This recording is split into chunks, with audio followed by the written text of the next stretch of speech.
Chapter 928, Leading. Chapter 928, Leading. Proofreader, Papatonks.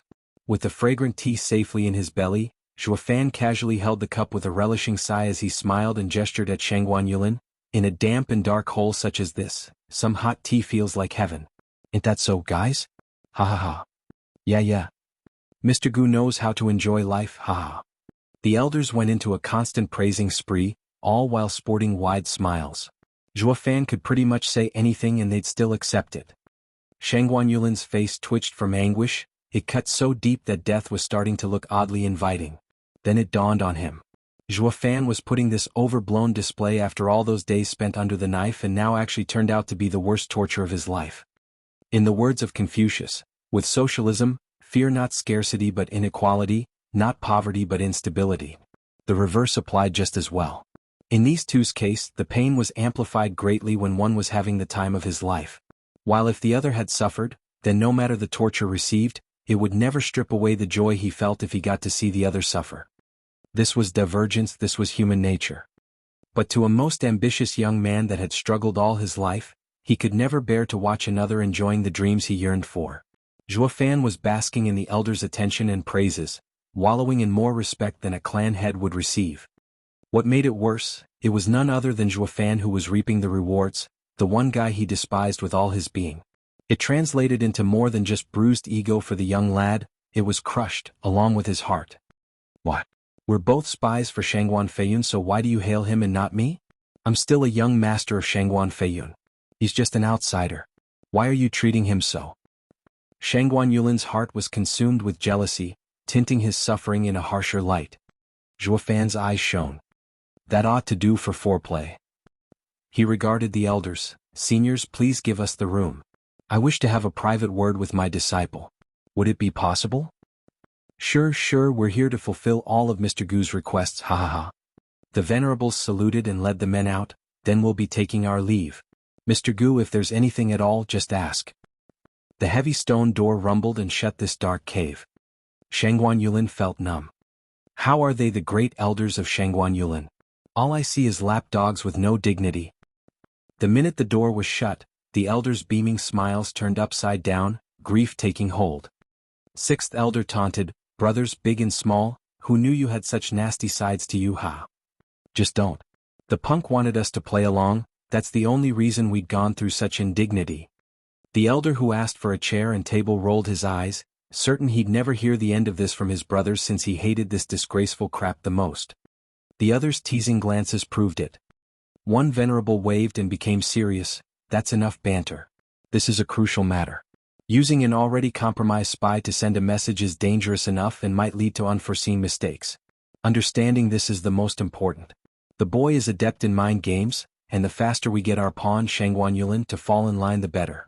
We'll lose everything if he unravels on his way there. Gu Yifan is shrewd and daring, never leaving anything to chance. We've seen it for ourselves. How can he fail when he played Bailey Jingwei as well?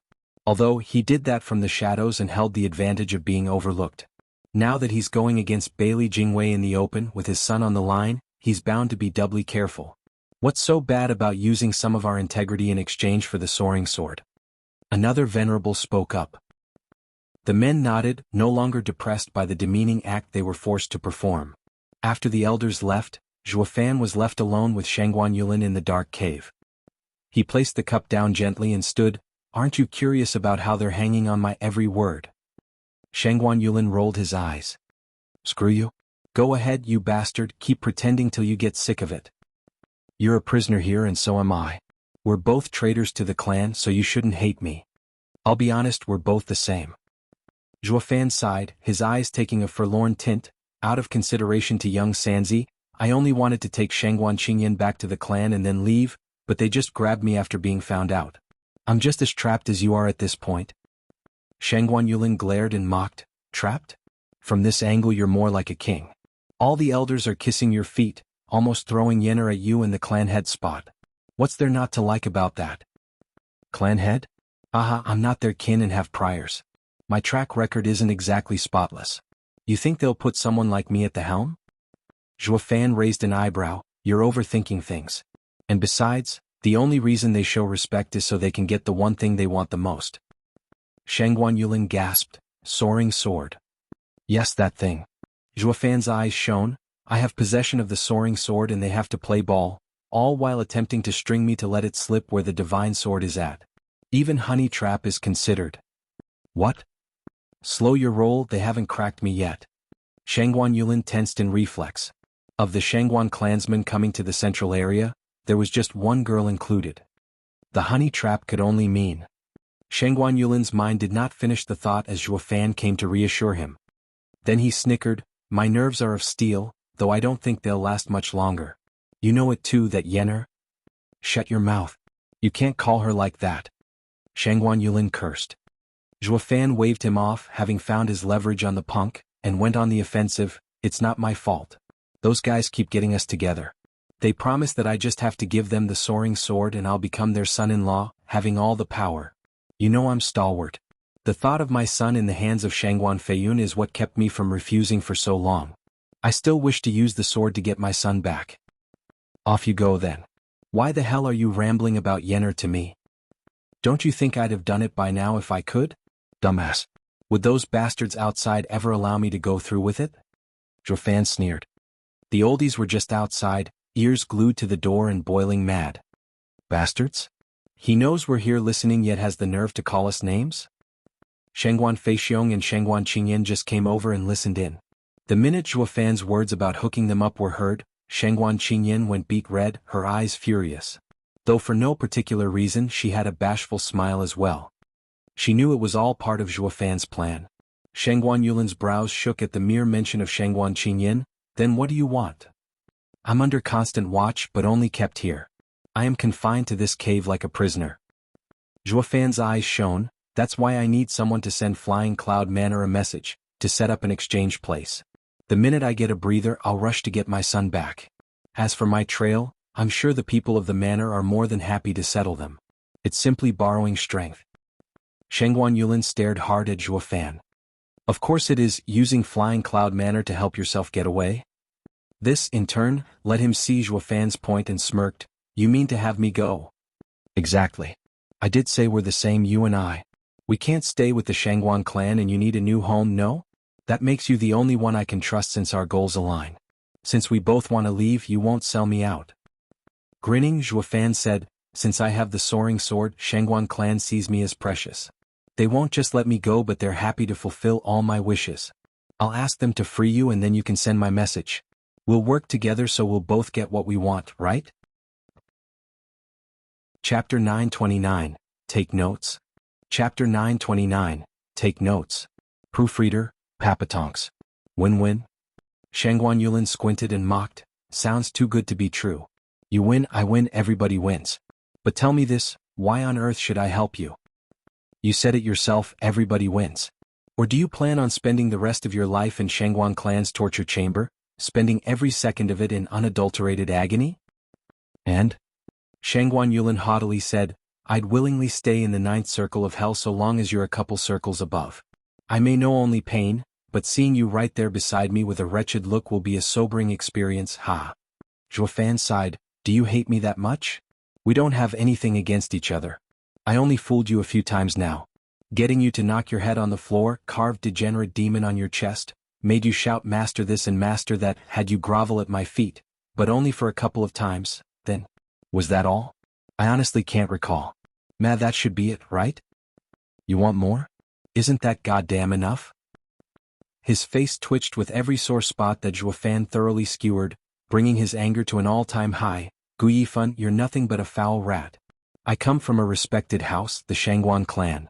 Do you really think that having toyed, humiliated, and tortured me so many times does not warrant my burning hatred for you? I rather choose death before dishonor. The world isn't big enough for the both of us. I'll be sure to return every indignity you subjected to me 1,000 times over, and I'll start with your precious son, ha. Zhuofan just stared as Shangguan Yulin cackled. The elders eavesdropping shook their heads. One venerable sighed, I never knew Shangguan Yulin knows only cruelty. Such luck we managed to see his true colors in time. He would have only grown to become a disease upon the clan once he takes the seat, just as wretched as Shangguan Feiyun. Yeah. Shangguan Feixiong sighed, feeling regret. Yulin was a good seed among the disciples, only to find out he had a twisted mind. One venerable was not so quick to agree. Although Shangguan Yulin is vile, he has his reasons. It was that endless humiliation that brought him so low.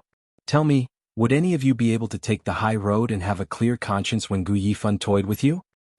That had them all second-guessing their rash nods. Haha, maybe we couldn't. This just goes to show what a real player this guy is.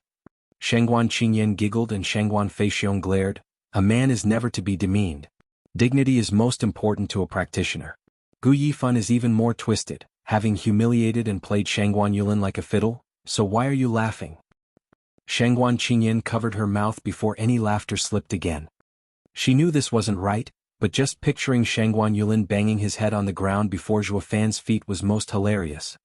Has her proper and handsome cousin ever gone through such low times? Mr. Gu is such a bad guy. Her mind was saying something while her curving lips betrayed her true feelings. Shangguan Feixiong sighed and shook his head. So you won't help me? Zhuo Fan asked earnestly after he waited for Shangguan Yulin's cackle to die out, though the guy didn't know when to quit. Help you? Maybe in another life, huh? Even as I'll be cooked alive, I'd still laugh just thinking of the grief of losing your son. Hi. Such pain is definitely there.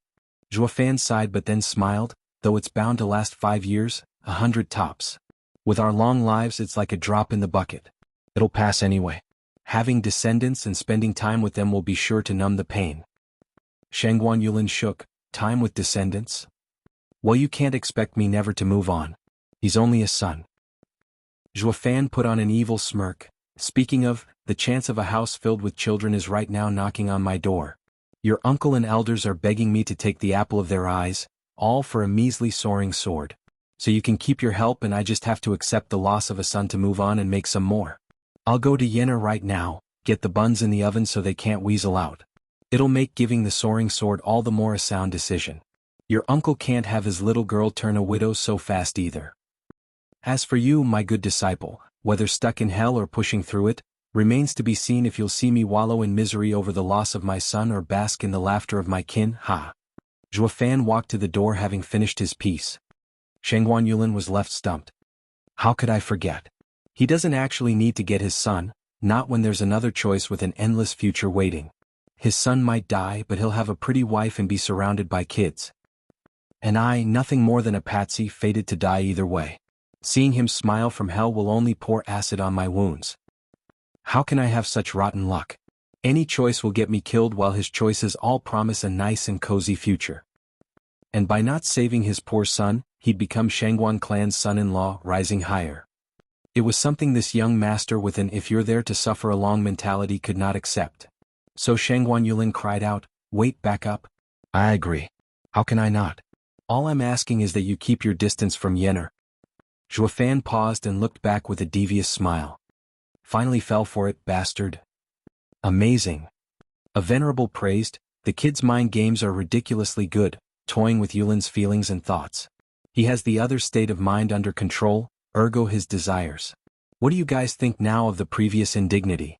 It was because of that little show we put on that Shangguan Yulin believes we value the soaring sword so much that we would listen to Gu Yifan. Especially about using Yenner as leverage. That hit him right where it hurt. They all bobbed their heads like wise men, with another venerable turning to Shangguan Feixiong.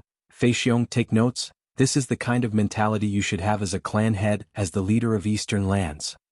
Me, learn from him? Shangguan Feixiong went red in the face. Gu Yifan is just a Aya junior. And the way I see it, you're the youth in his 20s here with how naive you are. While he's the real monster living through ages with his cunningness. Smiling, the venerable said, don't you see? Even old guys like us are learning from him. The venerable pointed and Shangguan Feixiong was shocked to see his oldies taking out jade slips and recording. Shangguan Feixiong's face twitched. That is called taking notes. Shangguan Feixiong was this close to spewing blood from the shock. These millennia-old geezers were as shameless as rash teenagers. Where's your self-respect? Shangguan Qingyan was the only one angry, stomping away through them. Don't just write everything. It's nothing but empty words. Stop at once? Everyone gave her odd looks. What's up, Yenner? Shangguan Feixiong sighed and shook his head. Yenner, are you angry at him for his untrue words and sullying your name?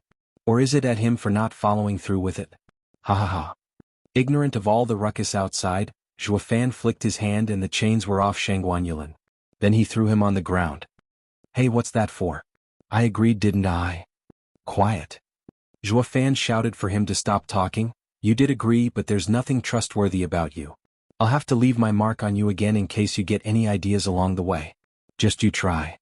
Zhuofan chopped at his neck and the guy was out like a light. He placed a hand on his back and his right eye flashed with a black thunder flame, surging as it followed the hand and into Shangguan Yulin. Chapter 930, Bloodworms. Chapter 930, Bloodworms. Proofreader, Papatonks. So let me get this straight. Gu Yifan wants to make a deal with me, the soaring sword for his son. But since Shangguan clan has him confined, he sent you as messenger? 3 days later, at the Flying Cloud Manor, in the dazzling hall to be precise, Bailey Jingwei was in the main chair, sipping his tea and muttering. His eyes shone while staring forward, Shangguan Feiyun and Dan Qingshen at his sides. A shivering, distraught and familiar guy, also covered with wounds, was fighting to keep his composure as he just stood there. He kept on shivering and looking worried as he bobbed his head. He really asked me to pass this message. Here's a jade slip he personally made if you don't believe me. It also holds his soul signature. Shangguan Yulin presented it with shaky hands and Bailey Jingwei casually took it. He nodded to Shangguan Feiyun. It's Gu Yifan's all right. He wants us to meet up 100 miles from here on Flourishing Mountain. Tisich, what an utter waste of time. Back when he was here he said he wanted to give the divine sword for his kid but then he just ran off. Now he makes the request himself? Humph, I can't tell if he's brilliant or boneheaded. Shangguan Feiyun read the jade slip as well and just threw it to Dan Qingshen. It looked as if Zhuofan was giving up with this message, but only Bailey Jingwei could read between the lines. You can't say that, not when Gu Yifan is so sharp. A man of character doesn't take risks. With how we had them surrounded before, if the exchange took place he'd never be at ease. He wouldn't accept it even if I came to another place. But then he comes back with this proposal which means he made himself an exit again. Quite sensible. Now he must be thinking how to taunt both sides into fighting so he could slip away. Humph, as if that'll work. Hasn't he had enough toying with me and now he comes back for more? Shangguan Feiyun mocked, his eyes spewing flames of rage. The humiliation of being made to play catch was still fresh in his mind. Bailey Jingwei had an explanation for that too, his eyes shining. Sword King Feiyun, don't let emotions cloud your judgment. We're after the Shangguan clan in the end. Now we just have to get the soaring sword and there's no harm if he uses us once more. Not since it'll work in our favor, ha. Only. Bailey Jingwei's collected smile showed his decision was made, but then his sharp eyes landed on Shangguan Yulin below, making him reel under the intense gaze. There's something I can't figure out, young Master Shangguan. Sure, asking for the Shangguan clan to release you sounds fair, but there's only bad blood between you two. Not even desperate times warrant him trustworthy. Does he actually trust you so much to send his message? This involves his son after all. Shangguan Yulin grimaced, bowing before them with a distraught face. Prime Minister is correct, the guy never trusted me. That's why he left something in my body. Shangguan Yulin showed his arm. The trio's eyes twitched at once, their heartbeats spiking. Shangguan Yulin's arm had something foul and vile wiggling under his skin, like hundreds of worms fighting to come out. Shangguan Feiyun yanked his wrist and checked with his yuan qi, but the discovery had him gasping. Damn, you're a nest for worms now? Shangguan Feiyun's face shook hard, pointing at him. This guy has thousands of bloody worms burrowed inside him that just won't die. Not even my yuan qi had any effect on them. This is freaky. The other two regarded him gravely. Once the disgusting arm was back under wraps, Shangguan Yulin's pale face looked astonished. Prime Minister, now you see why he let me come? He knocked me out throughout the process, only for me to wake up and realize my body was swarming with these putrid maggots. He told me they're bloodworms like marrow-burrowing maggots. Only he or my body's destruction will release me of these things. But giving up my body will mean a decrease in cultivation and halt in progress. He only had me deliver a message, something I found wholly beneath the worth of ruining my future. Now if you agree I still have to get back with the answer. He only gave me 10 days before the worms act up and feast on my blood essence. That'll ruin my body. Bailey Jingwei nodded at Shangguan Yulin's whining like an old biddy, his doubts removed and now believing in the letter. Who'd have thought an alchemist like Gu Yifan would be capable of such nasty business? Shangguan Feiyun huffed. Bailey Jingwei nodded. All men of renown have walked over thousands of corpses to get where they are since time immemorial. A true man knows when to act and be decisive. It'd be so much easier to handle Gu Yifan if he were kinder. At least we didn't need to be so wary of him. Young Master Yulin, there's just something that evades my understanding. I hope you can clear it up for me. Bailey Jingwei began. Since Shangguan clan let you go, they must have gotten ready for it. I'm sorry to say, but they switched places the moment you left, since no one trusts you and all. So then, how are you going to get back to Gu Yifan? Shangguan Yulin bowed. Prime Minister, I cannot find him, but we have a meeting spot where he can find me. He just has to pick up the reply. I'll leave him there and he'll release control of the bloodworms. As for removing them, that will have to wait for after the exchange takes place. That's quite cautious of him. I'm afraid you might botch it, and even giving you a sliver of hope so you'd follow through. A truly pragmatic man who knows when to act in his benefit. His methods are terribly effective. Bailey Jingwei turned to his left and right. Sword Kings, do you have any questions?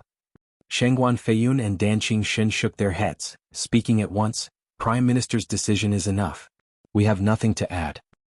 Great, that settles it then. Regardless of the Soaring Sword's location and whether Gu Yifan's intentions are real in this exchange, I still want to try, ha ha ha. Bailey Jingwei's eyes shone as he laughed. He took out a jade slip and put something in it before giving it to Shangguan Yulin.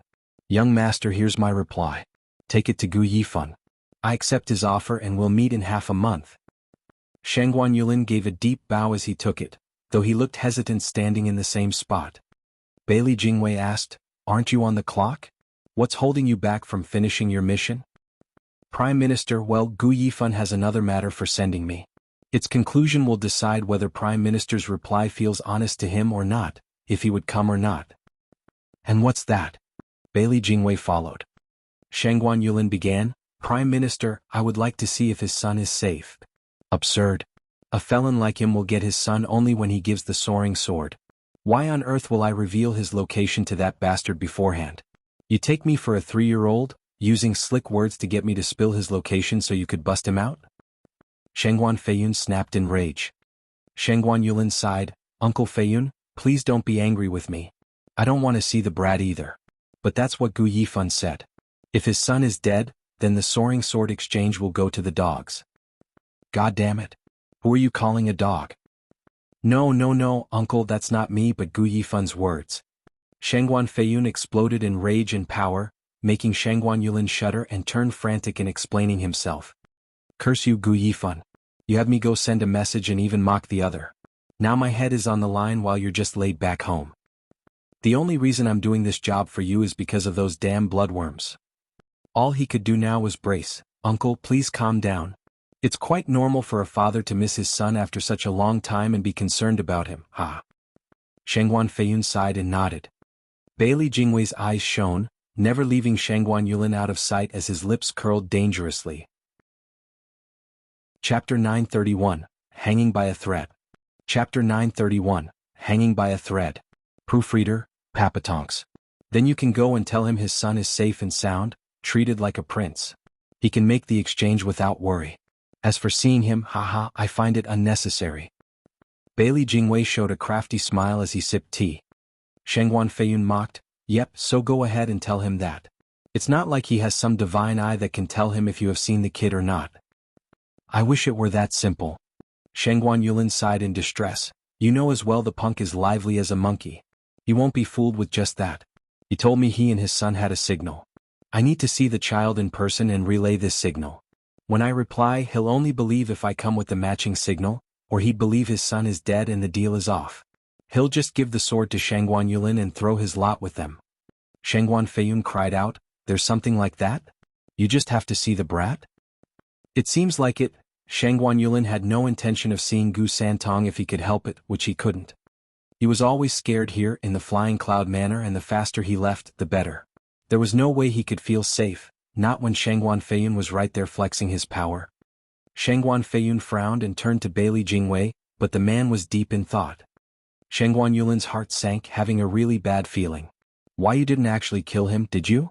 Don't you want the soaring sword? If Gu Yifan doesn't get confirmation, then there's no deal. You won't get the sword and my body will be ruined. How could you just kill him? You could at least wait to get the divine sword. Prime Minister, you're a man of wisdom, so how? Silence. Shangguan Feiyun glared. Enough of your chattering. He's not dead.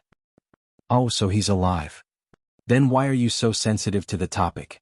Just let me see the brat and don't make it harder on me. I almost had a heart attack thinking I'd see a corpse. Sighing, Shangguan Yulin unclenched, regarding them with renewed hope and waiting for an answer. Bailey Jingwei glanced over and nodded. Fine, I'll take you to the boy. Though it's up to luck if you can squeeze even a word out of him. What does that mean? What did you do? Did you beat him to an inch of his life and now he can't even speak? Shangguan Yulin cried out. Seeing their eyes had him trembling in fear. These savages won't spare even a child, how brutal. Not like Shangguan Yulin was any better. At the very least he would not start tormenting women and children. He was the young master of a renowned clan and had to act like it, knowing how far to take his cruelty. But these men? Shangguan Feiyun snapped at him. What's with that look? Are you thinking we did this to him? You call a monster like that a child? That's. This way, young Master Shangguan. Bailey Jingwei interrupted, standing up and leading the way with the Sword Kings by his side. Shangguan Yulin scratched his head as he went along. The four passed through many places before arriving at a rock garden. Shangguan Feiyun made a sign and the space warped to reveal a dark hole. The four went down the dark abyss, then lights came to life. As they descended, 2 rows of Soul Harmony and Genesis stage guards welcomed them, standing there like statues, 50 in total. Their auras had Shangguan Yulin scared silly. Flying Cloud Manor's secret jail is under such a tight guard. Yet all this secret place had locked up was none other than a child. This went to show just how wary Bailey Jingwei and the Sword Kings were of him, or maybe Gu Yifan. The four reached the end, but it was beyond the gloomy and damp hell Shangguan Yulin pictured. Instead he saw silk and lights, a carved table and a granite chair, quite fancy. The bed in particular caught eyes with its carved and intricate jade supports buffed to a shine. You call this a jail cell? More like a king's chambers. Shangguan Feiyun patted his shoulder and pointed at the pale and resting child on the bed. Here's the brat you wanted to see. Does it look like I touched him? He's Gu Yifan's son? Shangguan Yulin cheered. He's still alive. Young Sanzi. In the Flying Cloud City, in a dark corner bordering the manor, a sitting shadow made signs as it cried out. He slipped into Flying Cloud City right behind Shangguan Yulin and lay in ambush. Out of anyone's perception, the swarming maggots in Shangguan Yulin's belly withdrew to reveal a scarlet image of an infant. The idea behind dumping so many bloodworms into Shangguan Yulin was not to threaten him into submission. He had other ways to do that. The bloodworms worked to those below the ethereal stage since it tortured one's body. But it hardly posed a threat to a cultivator's soul. The other would just have to take the consequence of ruining his body, and you had no way of using him after. Zhuofan stuffed him with bloodworms to hide the blood infant's scent. Zhuofan had him knocked unconscious to blind him of the process and just what else was hidden in there. Blood infant was one, bloodworms were another, while also sealing the guy's senses. So when Shangguan Feiyun came to check, he'd only see the bloodworms, unaware of the blood infant lurking beneath. It was the perfect way to get Shangguan Yulin to help him find young Sanzi. All of it was set up to find young Sanzi as soon as possible. Any rescue attempt could only start when the target's location was confirmed. Zhuofan's brow shook, seeing through blood infant's eyes the frail child behind the silk covers. His fists clenched, his heart shuddered in pain. But calm soon returned. It was not the time for action but patience. Shangguan Yulin approached Gu Santong's side and checked his vitals. He turned to Shangguan Feiyun in shock. How is he? He's weakened by severe blood loss? Shangguan Feiyun rolled his eyes. Shangguan Yulin checked again and noticed Gu Santong's damaged arm. Even with the bandages to staunch the bleeding, blood was seeping still, following the arm and dripping into a bowl. Startled, Shangguan Yulin asked, Are you letting out blood? What? Bullshit. Shangguan Feiyun cursed. I'm no saint, but never this vile as to bleed out a child. I never once tortured him and even used my personal training room to heal him. And you're asking if I bled him? This is your personal room? What else, a prison? Shangguan Yulin huffed and glared at him, turning to Gu Santong. The kid is weird. I planned on using him to threaten that Gu guy after my blade hurt him, so I had my alchemist heal him. But the odd thing is that no medicine can halt the bleeding. That's why I was hesitating about letting you see him. While not dead, he's not long for this world. It's unclear if he can get us the sword as he is. Shangguan Yulin's brow shook. So that's what all that stalling was about. The brat is hanging by a thread. He might not even live past a fortnight to see the exchange. Gu Yifan will never go with the damn thing if he knew, and will throw his lot with Shangguan clan, raising a family but without his son.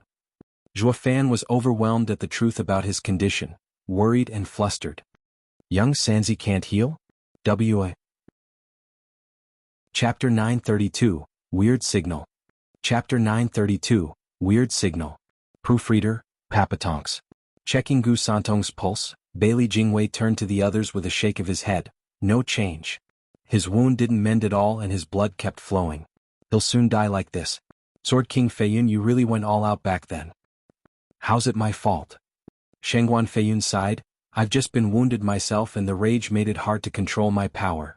But I didn't try to kill him either, trying to heal him afterward. How was I to know he's weird?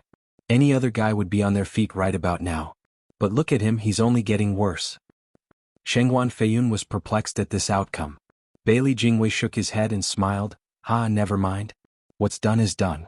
The issue now is Gu Yifan wanting his son's response for the deal. How is he going to reply like this? Maybe, young Master Shangguan, will you give it a try? Maybe a father's love is so great that it may rouse the son. Bailey Jingwei chuckled.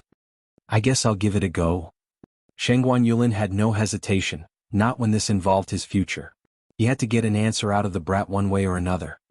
The other option would be Gu Yifan thinking his son was gone and the deal was off, and so was his body. His cultivation would drop, and the worst part was the punk was going to become Shangguan clan's son-in-law. Yenner, my dear Yenner, I'll never let that bastard lay a hand on you. Howling inside to psych himself up, Shangguan Yulin went to Gu Santong and showed a more hideous grimace than when crying as he cooed. Young Sanzi, wake up, your father sent me. Come on, wake up. Young Sanzi was as still as a corpse, blood dripping down his arm. Shangguan Yulin was panicking, sweat trickling down forehead. Zhuo Fan's brow shook. He was in the dark about young Sanzi's critical condition and had to wait until he saved the child before addressing it. But from how things looked, his life was on the line. Zhuo Fan gnashed his teeth and his fists tensed, only to slump back in helplessness. Goddamn brat, be a good sport and wake the hell up. Tell me the signal you share with your old man before I get serious. Since the soft approach was a bust, Shangguan Yulin flung his finger in Gu Santong's face and cussed. I don't give a rat's ass about your rotten dad or you dying, but my life's on the line here. If you and your old man are going to risk my life, then brat, see how I'll squeeze the last drops of your miserable life. Awkward. Young Sanzi lay there as if he had left this world, calmly resting without a twitch. Shangguan Yulin winced and dismay struck his heart. Here he was thinking the biggest problem was Bailey Jingwei and the other two making it harder on him, only to find out that it was this snot-nosed antique of a brat that wouldn't play ball. If this brat doesn't wake up, everyone here will lose. The great young master Shangguan Yulin in particular. What did he do to suffer so? Each time the factions clashed, it was always Flying Cloud Manor and Gu Yifan, not Shangguan clan and the manor. Well, he wasn't completely unrelated since last time he was with the Shangguan clan. But he was totally tangential with Gu Yifan. Why does this punk and Bailey Jingwei's deal have to drag me down as well? Their ruined deal had nothing to do with him. I sure didn't botch it. It's this Gu brat who won't wake up. And the one at fault for that was Shangguan Feiyun for being so cruel.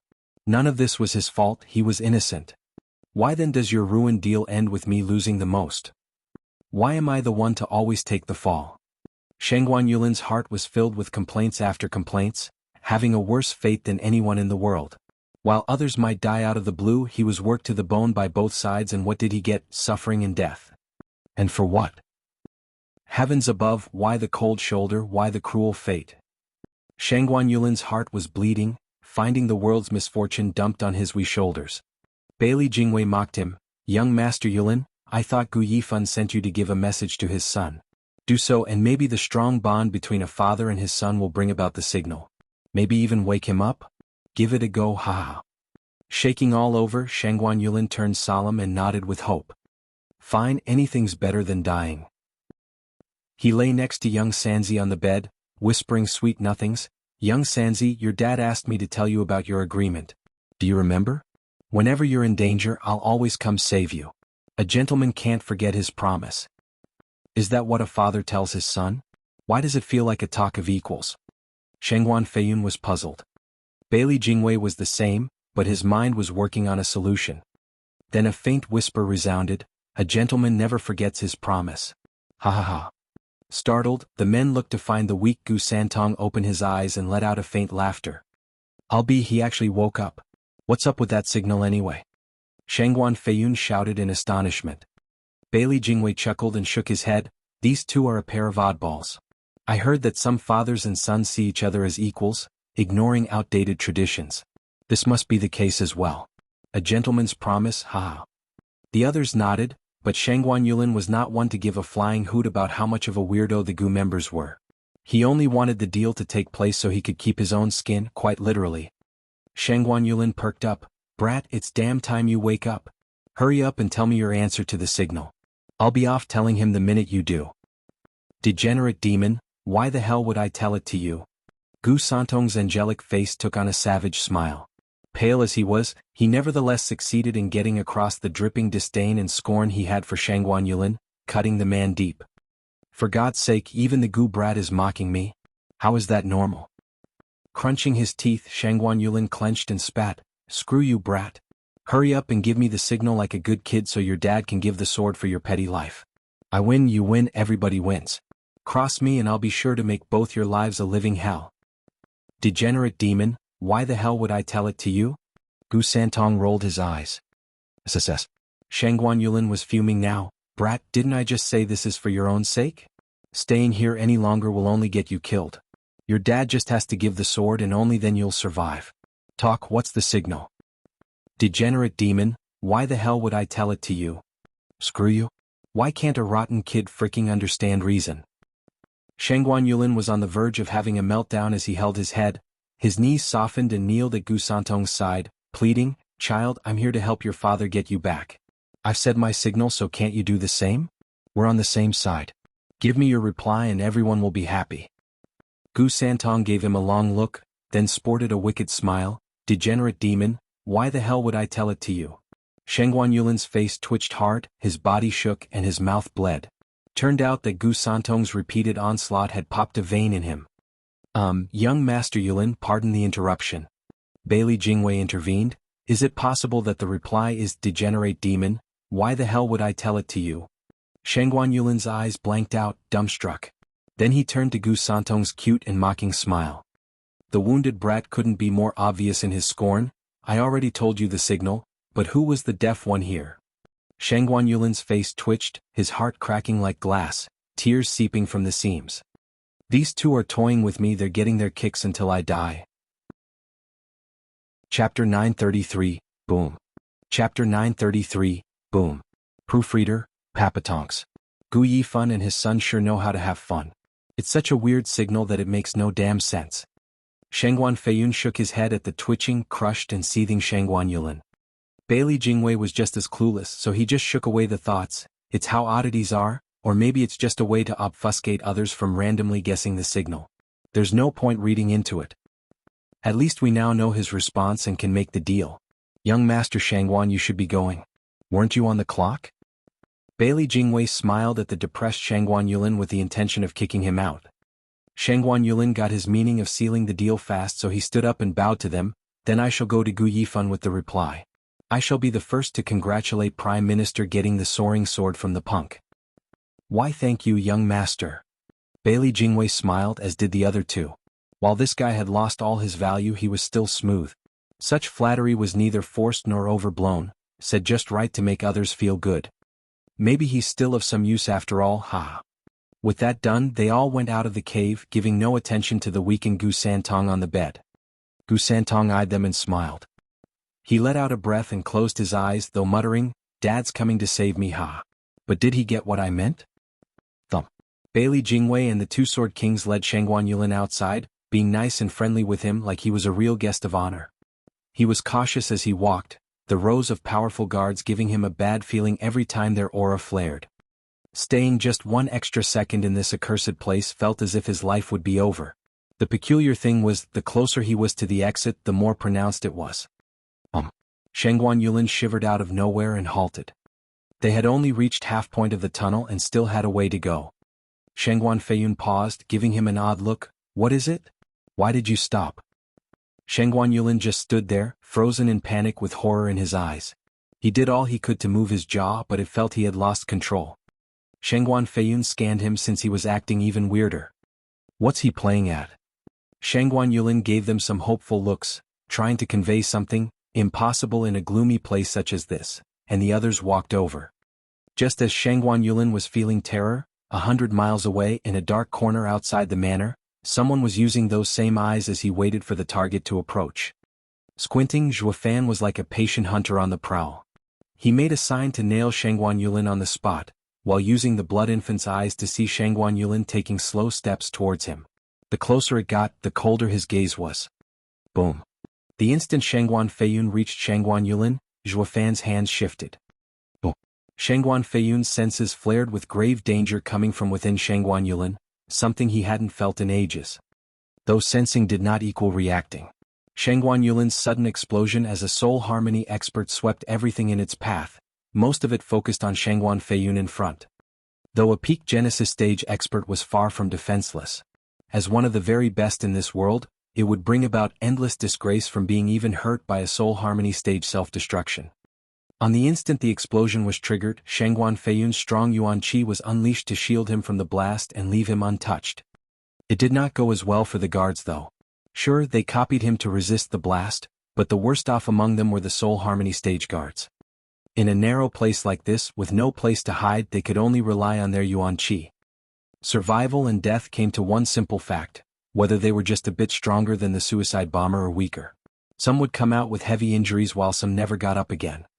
In but a blink of the 50 guards in the tunnel, a dozen fell victims, and that was ignoring the many others who were now too weak to fight. It went to show just how devastating a blowout of a soul harmony stage cultivator could be.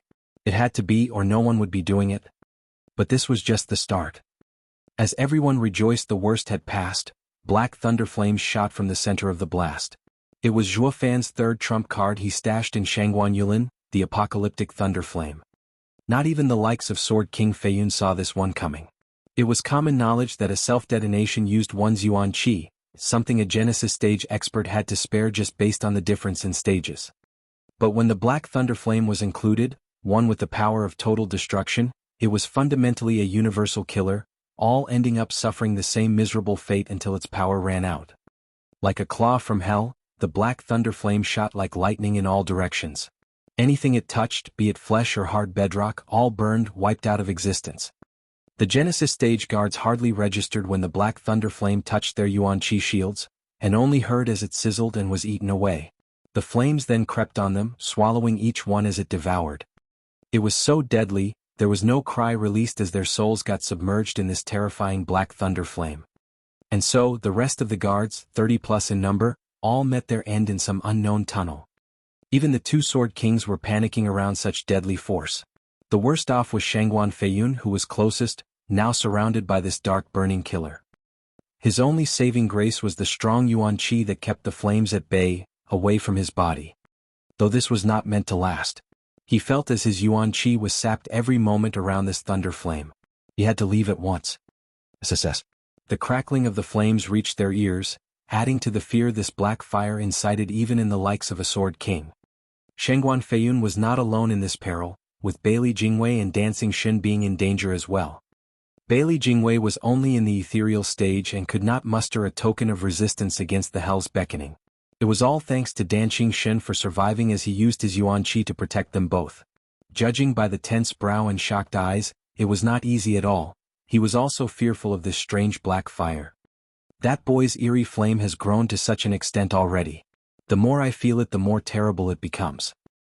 Dancing Shin's heart tensed as he watched the ravenous black flames. It felt like just yesterday Zhuofan used just a finger-sized dark flame in the Double Dragon Gathering to harm Yi Lin despite him being under exalted He Ran's protection.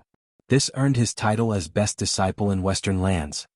That tiny flame now became a sea of fire, swallowing anything in its path. The boy has become terrifying in just a few years. Dancing Shin took a deep breath and sighed. Chapter 934, Lure. Chapter 934, Lure. Proofreader, Papatonks. Brother Dan, we can't stop this strange black flame even as it eats it away. It won't do us any good if we just stay here in this tight place. Looking from the ever-expanding Black Sea, Shangguan Feiyun turned a nervous glance to Dancing Shin. The man shouted, "All right." He pointed 2 fingers at the sky and a soaring sword of energy shot out in a loud boom, letting the sun cast light in this dark place, while also shedding some light on the demonic black thunder flame. Whoosh!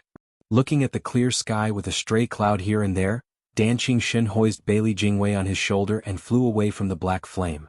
As the flames latched on his Yuan Qi shield and crept all over it, Dan Qingxin shook once and sent his shield away from himself, letting the flames chip away at it from a safe distance, disappearing once their meal was finished. Whoosh! Shengguan Feiyun and a few strong Genesis stage guards arrived, shedding the terrifying flames in the same manner Dan Qingxin did. They were at last out of danger and could breathe easier. These mighty and respected Genesis stage experts had just escaped a brush with death, something that hardly happened to them. The more they watched the thunder flames swallow the manor, the deeper their fear ran. What the hell is this? Why is it so horrible? Of the 50 or so guards in the tunnel, only 5 escaped. It was testament to the warranted fear they had for the black thunder flame, and of its destruction. The flames kept spreading, eating and destroying all of the manor, and they were powerless to stop it. Shengguan Feiyun stood there stunned, his face grave from the dangerous experience. It was a first for him to see his men die out without even making a sound. It echoed in him the same amount of powerlessness he saw in them. There was a limit to what a man could do, a saying he would not soon forget. "Prime Minister Brother Dan, what is this thing? Do any of you know?" Shengguan Feiyun flew over to them and spoke with no little shock in his voice. "It's just a flame, but Yuan Qi can't stop it nor break it. Only by letting it consume everything will it make it stop. The only reason we're still here talking is because we had the Yuan Qi to keep it at bay. Any stronger and even this Sword King would have fallen. This is absurd." Bailey Jingwei and Dan Qingxin nodded gravely. Dan Qingxin kept the knowledge about it and Zhuofan to himself. While Bailey Jingwei grimaced, "It's not a question of what, but how strong. With this black flame, nothing in the world can stop it. We've only survived it because its power has a limit. Yet even so, it still managed to threaten the likes of a Sword King. Sword Kings, think for a second. We've been hard-pressed to use Yuan Qi and keep the flames away, but if just one mote touched us, we'd be dead." Shengguan Feiyun shook and Dan Qingxin's voice cracked in shock. "The black flame needs but a touch and nothing will remain of us." Bailey Jingwei sighed. "Such a deadly power is hard for even a Sword King to escape. Then what about Patriarch? This is our first time seeing such a thing. But what if there'll be more of it? Then." Bailey Jingwei trailed off, but Shengguan Feiyun understood his worry loud and clear. "There just has to be more of this thing and it could drive fear even into Invincible Sword. The question is, where did this outrageous thing come from?" Shengguan Feiyun frowned, while Bailey Jingwei was lost in worries. "In any case, Shangguan Yulin's detonation has something to do with the Shangguan clan." Bailey Jingwei spoke coldly. Shengguan Feiyun cursed. "Those bastards must be behind it. I don't know where they got this dangerous thing, but they stuffed it in the brat and got him to explode. It was clearly aimed at us. I was right to be wary of the detonation even if its blast was meager. Any carelessness from my part and the flame would have eaten me alive. Damn you, Shengguan Feixiong, and your cruelty." Shengguan Feixiong? Shengguan Feiyun had instantly dumped all the blame behind this devious and savage attack on his brother. But Bailey Jingwei frowned. Would such a kind and upright clan head resort to something so vile? Let's not forget that the mind behind everything is still Gu-dashed. Boom. A sudden distant explosion cut off his words. The trio jerked and looked over in its direction. From the manor's east side, a surge of power came, followed by a most familiar sword energy, Shengguan clan's soaring sword art. Shengguan Feiyun gnashed his teeth. "Prime Minister Bailey, see that? They just took an attempt on our lives. They had Shangguan Yulin blow up in our faces while the main force was charging in. They want to take my head in case I escaped alive. Humph, there's no way they'll get rid of me that easily." Shengguan Feiyun shot towards the scene. The rest looked at the spreading sea of black and went after him. It was better to fight with the Sword King than stay here, powerless. "Sword King Feiyun, wait." Bailey Jingwei cried, but Shangguan Feiyun's anger deafened him to anything but his target. Bailey Jingwei squinted and looked back at the flames. He sighed and gave Dan Qingxin a look, flying together after Shengguan Feiyun.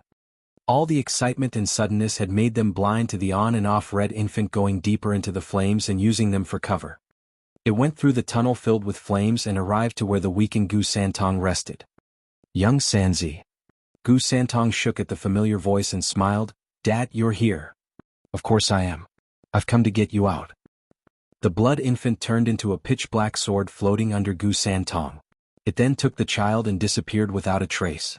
Shangguan Feixiong had come with his 3 venerables and the Genesis stage experts to cause a scene in an area of the manor. They burned and killed without stopping, as no guard could match the power of the 3 venerables, not when they could hold back a Sword King. What was more, there were few guards around, far weaker than the carefully picked Shangguan experts. Boom! A string of sword energies were unleashed, wreaking havoc to anything that moved.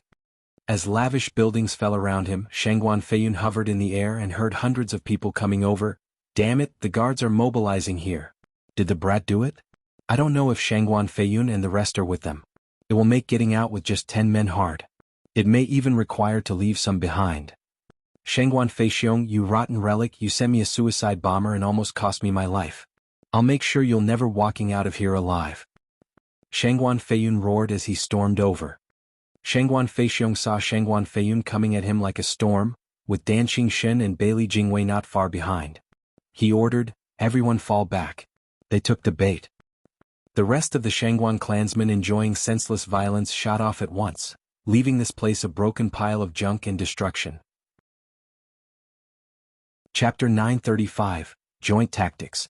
Chapter 935, Joint Tactics. Proofreader, Papatonks. Shangguan Feiyun just arrived and Shangguan Feixiong was gone with his team. It only worked to drive his fury ever higher, cursing at their fading figures. Damn lily-livered fossil. Seeing me here got you shaking in your boots? You're nothing. Since you can't beat me, you resort to living bombs? Even an old coot like you has fallen so low. But if you're to send a human bomb, you could at least go all the way and send a Genesis stage expert. What was the point of a fresh soul harmony punk? And you call yourselves heroes? If you're dirtying your hands, go all the way, not act like the cowards and useless bag of bones you are. What a Shangguan clan head you turned out to be. Shangguan Feiyun's mouth was an endless well of curses born out of the hatred and rage from the earlier blast he had been under. He did not only aim for Shangguan Feixiong's shamelessness but also Shangguan Yulin's weakness, unable to harm him at all. The soul of Shangguan Yulin would have fallen into depression if he heard it from whatever hell he was in. Why me? I'm just the messenger. How did I even die? He just went out with a bang without even knowing. The thunder flame then consumed his soul, robbing him of any chance of survival. One could say he was a poor, unfortunate soul. Pien, any Little Mermaid fans out there? Never knowing what got him even after death. But the moment he decided to be Zhuofan's messenger was the second his fate as martyr was set in stone, taking one for the noble cause of this demonic emperor's grand rescue plan. Zhuofan had no intention to send any messages, only to send him to his death. That stuff with deals and exchanges was only an excuse. Sword King Feiyun, save your breath. They never were after you. You're cursing the wrong tree. Whoosh. Dan Qingshen and Bailey Jingwei arrived and the latter shook his head seeing the Sword King consumed by rage. A man of status he is, but only a martial practitioner at heart, unable to escape his crude disposition. Shangguan Feiyun shook and asked, "What's that, Prime Minister? They didn't want me dead? What about that detonation and then that sudden attack? I have lost the soaring sword, so their only reason to come here is to go after my life. Not to mention the punk blew up right next to me. If that isn't already obvious, what is? How is that not an attempt on my life?" Haha, Sword King Feiyun, everyone knows how amazing you are. Bailey Jingwei shook his head. If they were after your head, they'd come up with a far more intricate plan and not some hasty idea. Just look at yourself, there's not a hair out of place. That's being cautious, blocking the black flame in time. The flame is deadly, but your instincts are much honed as a Sword King than any other Genesis stage expert. Not even a Soul Harmony Kid's detonation can escape your senses. It's easy to tell from the sudden surge that a detonation was coming as well. The only way the ambush would have worked was if they used one in the same stage. Bailey Jingwei gave a wry smile. Sword King, you need to think about it. What kind of a ambush points to using a tactic that guarantees not to take the target down? Shangguan Feiyun shook and exclaimed, "Prime Minister, you mean? They just wanted us to think it was a temporary attempt on your life?" Bailey Jingwei had a creepy smile on his face. Shangguan Feiyun's heart jumped in shock. Temporary? Yes. Bailey Jingwei laughed. For Sword King to understand it better, I invite you to go back to the secret room together, ha. Bailey Jingwei flew with Dan Qingshen as his loyal guard. Shangguan Feiyun was quick to follow. Back at the tunnel of the Sea of Black Flames, Only a few motes remained here and there. Shangguan Feiyun waved his sleeve and sent the still-burning rocks in the tunnel away. This cleared the way for the trio. The tunnel was just as narrow, just that its length was now cut in half, making it easy for them to reach the room. Danqing Shen and Shangguan Feiyun gasped to see the bed empty. Sensing the cold sheets, they knew the child was long gone. Shangguan Feiyun cried out, "Where is he? When did he leave?" Rescued while the attacking Shangguan clan drew our attention. Bailey Jingwei analyzed. Shangguan Feiyun shuddered and gasped, "Prime Minister, you knew? From the very start." Bailey Jingwei's eyes shone and smirked. "Our opponent wasn't the Shangguan clan but Gu Yifan." Shangguan Feiyun cried out, "Him? How did he do it? Didn't we agree on an exchange?" "Why? We did agree, but do you trust ourselves to let the father and son go free after we got the soaring sword?" Bailey Jingwei shook his head. "If I don't trust the deal, then you can be sure Gu Yifan won't either. The soaring sword is his leverage. Once removed, nothing can stop us from killing him. How far do you think a Radiant Stage father can run with his injured son? It makes sense he'd need Shangguan clan's cover. But would they help him without the soaring sword? From the start, he never planned on following through on the deal, only after taking our bargaining chip." Bailey Jingwei looked around the empty room and chuckled. "I have yet to figure out how he slipped in and succeeded in taking his son through the chaos, but the minute Shangguan Yulin demanded to see the child, I knew he planned a rescue. The rest were a series of plans. Shangguan Yulin's detonation, then the Black Flame's invasion of the tunnel, all a show of strength to unbalance our state of mind. Anxiety causes men to be irrational and fall for his trap. That's why I said, Sword King Feiyun, that the attempt on you was temporary. If you had calmed down and discovered the child was missing, you'd see the target wasn't you to begin with." Shangguan Feiyun's brow shook, looking tense at Bailey Jingwei and nodding. "Everything makes sense now." Next came Shangguan Feixiong, leaving as quickly as they attacked to lure us away. "This was all to enrage and strike at your name, so Sword King Feiyun would believe this was an attempt on yourself, so you'd strike in anger and away from here. Then there's the black flame covering the tunnel. With the guards fearful of it, the only sensible thing for them was to follow you." Bailey Jingwei smiled as he unraveled the mystery. This gave him the opening to slip in when no one was around and save the child. He had Shangguan Yulin deliver a message, so he'd ingrain in our minds that we'd make the exchange in 2 weeks, and anything that happened within this time was out of his hands. This led to us immediately believing it to be the Shangguan clan behind Shangguan Yulin's detonation while excluding him as being part of the equation. Haha, Gu Yifan makes us feel a swirl of emotions all at the same time. Truly amazing how his schemes are so meticulous. I've traveled the 5 lands for years but not once met with such a thorny opponent. Just thinking about holding his head fills me with a sense of achievement." Bailey Jingwei cackled. Shangguan Feiyun nodded, feeling his back soaked. "He's fast, precise and deadly, stooping to any low. A more twisted mind on this earth is hard to come by. Then there's the fact he had the Shangguan clan's 10 experts work with him to get his son with no casualties. At least he's not part of the Shangguan clan, or it would have turned dire. This is the core of every manipulator, not personal strength, but turning every pawn around him into a deadly weapon. The worst danger Central Area Sword Star Empire can have right now is if by some chance the 4 lands place value on Gu Yifan." Bailey Jingwei's eyes flashed with murder as he spoke with resolve. "We have to get rid of him now once and for all." Shangguan Feiyun stared at his hateful face and nodded. "He is a very real danger, but has Prime Minister ever thought of winning him?" "Not even once." Bailey Jingwei shook his head. "I have said once that I don't like anyone like me. I alone am enough to govern the central area. I certainly don't need a second one, and certainly not Gu Yifan." Danqing Shen played the silent observer. He had never seen Bailey Jingwei so agitated. He feels his authority coming being questioned, his position. Chapter 936, Outdoing. Chapter 936, Outdoing. Proofreader, Papatonks. With the entire string of events clinically presented to him, it dawned on Shangguan Feiyun what it all represented. Though, like in anything, doubts still remained. "Prime Minister, you knew this was going to happen, so why didn't you stop us from falling into his trap?" "Sword King Feiyun, you're underestimating Gu Yifan." Bailey Jingwei smiled. "Ever since my previous interaction with him, it should be obvious just how meticulous he is. If we were to set up a counter for him, he'd see it at a glance, making the endeavor pointless. I want not just the sword but his life as well.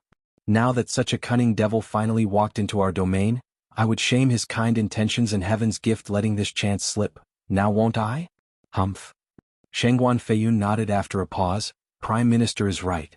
You can't bring a small hook to catch such a big fish. He's unlike that simple-minded Shangguan Feixiong. But does this mean Prime Minister knows where he's going after saving the brat? Brother Feiyun, don't you find the question redundant? Just look at Prime Minister brimming with confidence, ha ha ha. Dan Qingxin smiled and turned to Bailey Jingwei. I dare venture a guess that Prime Minister Bailey already has everything under his control. Bailey Jingwei couldn't stop himself from laughing. Dragon-cleaving Sword King is truly a close friend. Yes, I have everything ready. Then where is he? Shangguan Feiyun asked eagerly. Bailey Jingwei waved his hand, his eyes shining as he spoke. Humph, the punk's key to his joint tactics was speed. From the moment Shangguan Yulin detonated to Shangguan Yulin's strike, they all happened at perfect timing and speed. It was enough for just one aspect to be offbeat by one step and it would have ended in disaster. Speed also dictates the rushed actions he took, resorting to haste and leaving many oversights unattended. This joint tactics demanded that of him to not be as cautious. Now all he's doing is being on the run as far away as possible, with little attention to anything else. Therein lies our success in beating him and outdoing him with even more speed. Bailey Jingwei had a prideful smirk on his face as he took out a vial. Opening it, he shook it and something green landed in his palm, finger-sized and wiggling. First level spiritual beast, lovesick larva? Shangguan Feiyun gasped and eagerly awaited Bailey Jingwei's answer. The Prime Minister nodded with a smile. Lovesick larva, yes. The red bean trees in the south grow / by spring they yield in heaps above / I hope you pluck in plenty soon / because it is the gift of love. It yearns for those beans and its lack of spiritual energy only classify it as a simple insect. But there's one thing it excels at that dwarfs other spiritual beast. It's what earns its place among them. Lovesickness by Wang Wei Tang Dynasty. The pair of larvae, even leagues apart, all they'd yearned for is to be together again, to show his lovesickness. Dan Qingxin sighed. Between the heaven and earth nodded, that's exactly right, dragon-cleaving Sword King. The lovesick larvae come in pairs, intertwined always until the very moment of death and ever loyal in love. Even if worlds apart, the two insects will eventually find each other again. That's why happy couples and sweethearts give each other one to proclaim their undying love. Humph, the larvae are inseparable but their owner, always saying goodbye in love and hate, so how many are there that their love lasts until the end? Aren't men worse than bugs? Aha, Shangguan Feiyun mocked. Bailey Jingwei nodded. People are far more complex than this simple pair of insects. Most often than not, these larvae aren't used to proclaim undying love or chase skirts, but in a much more practical way.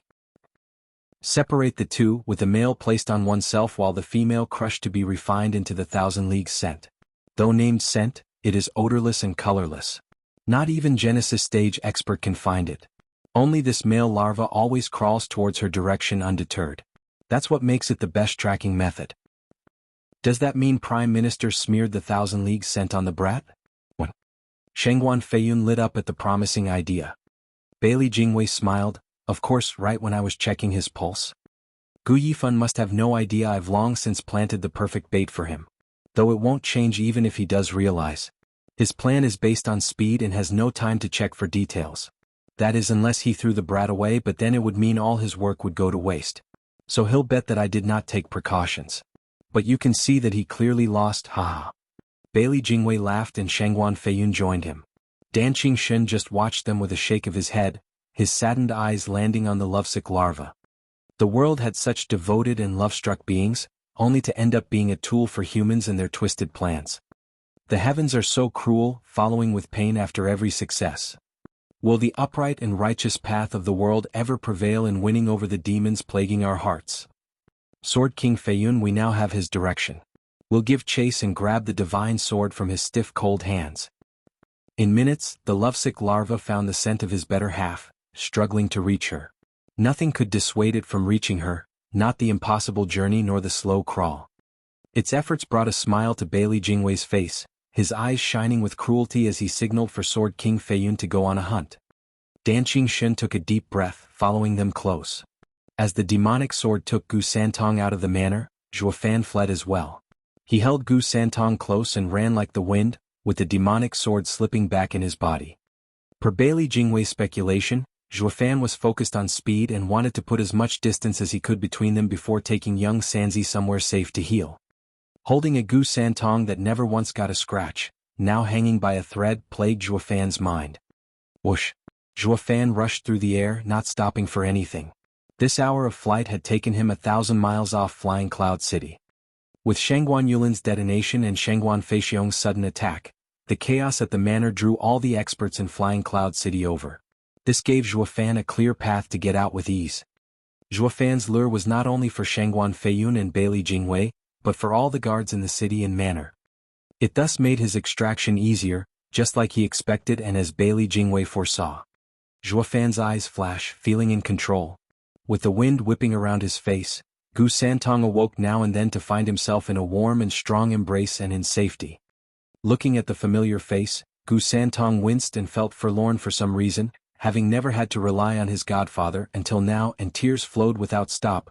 "Dad, you came back for me." "Of course I did. Who else would come save my son if not I?" Zhuofan looked stern but smiled in comfort at seeing his missing godson these past days. Gu Santong's lips quivered as he apologized. "Dad, I'm sorry." "Why would you be? You did nothing wrong." "I've been so stubborn in Father's perfect plan. It's all on me. I rushed in and got Dad worried and endangered you to come save me." Gu Santong sobbed, unable to finish his thoughts.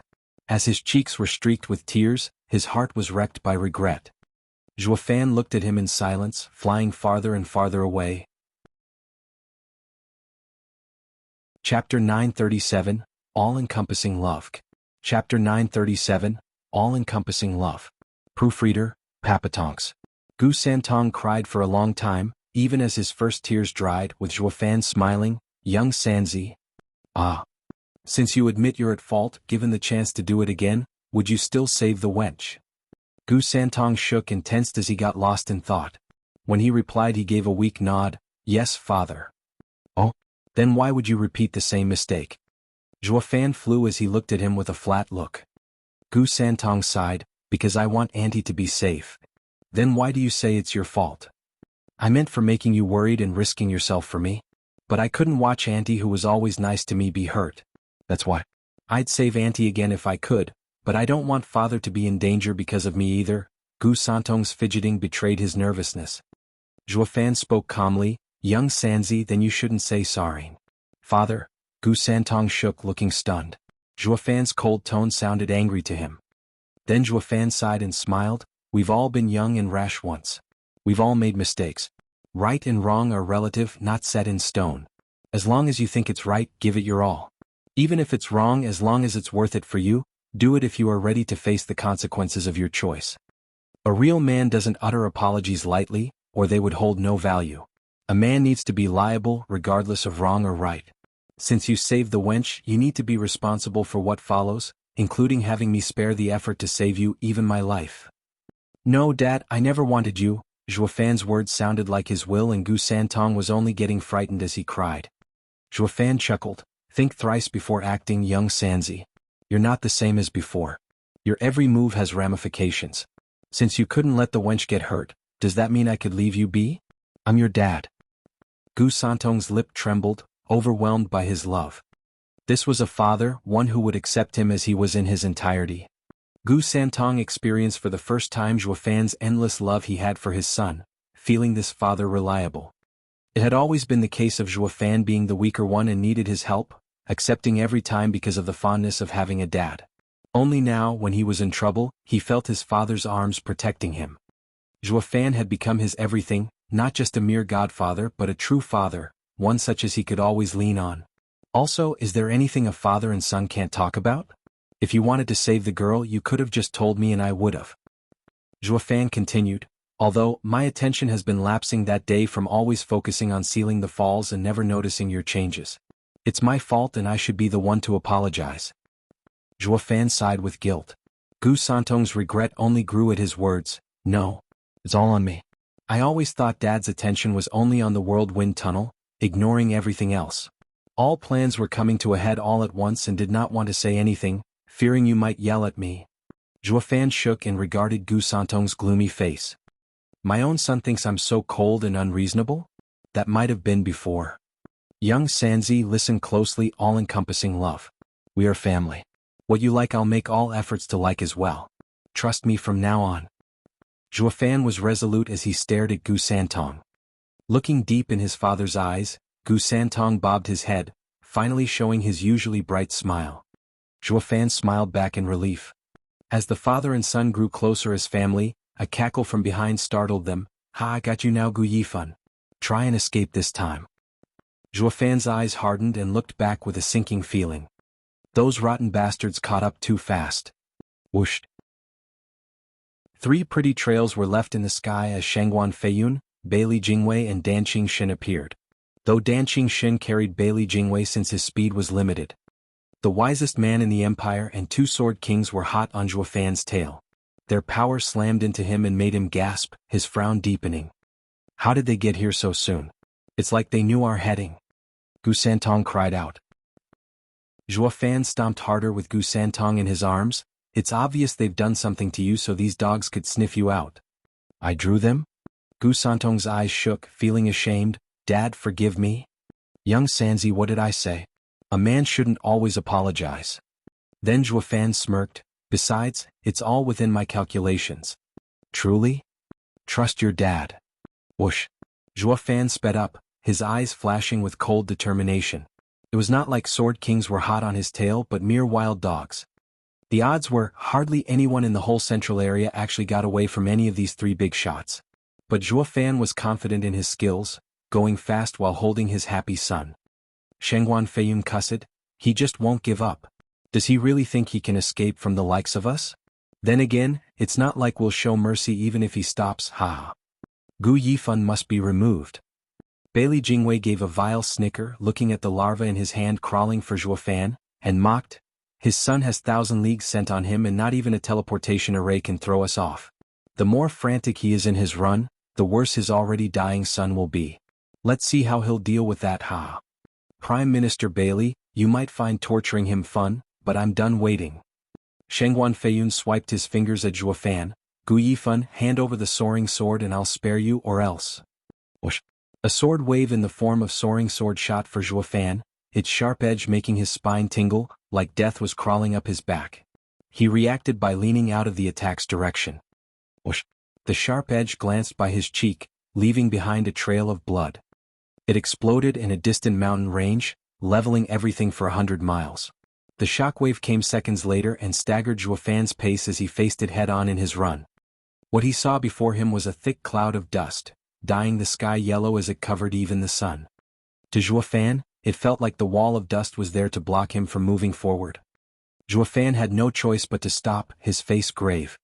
A sword king's power sure is something. One strike was all that was needed to block him. His only choice now was to go all out. Squinting, Zhuofan twisted around and let the black thunder flame flash in his left eye while his right eye shone in golden halos, ready to stake it all. Chapter 938, Fighting a Sword King. Chapter 938, Fighting a Sword King. Proofreader, Papatonks. Shangguan Feiyun stopped 1,000 meters away with a sardonic smile. Why, Grandmaster Gu, tired of running perhaps? When a fight's unavoidable, no amount of running will change things. Zhuofan smirked back, his one last hurrah before dying. Quite heroic, one might say. Shangguan Feiyun grinned. Fight? Grandmaster Gu, you alright there? Why would you fight me? Do you even have the strength? Ha ha ha. Regardless if I have or not, I won't just let you take me without a struggle. Zhuofan huffed and held Gu Yifan tighter.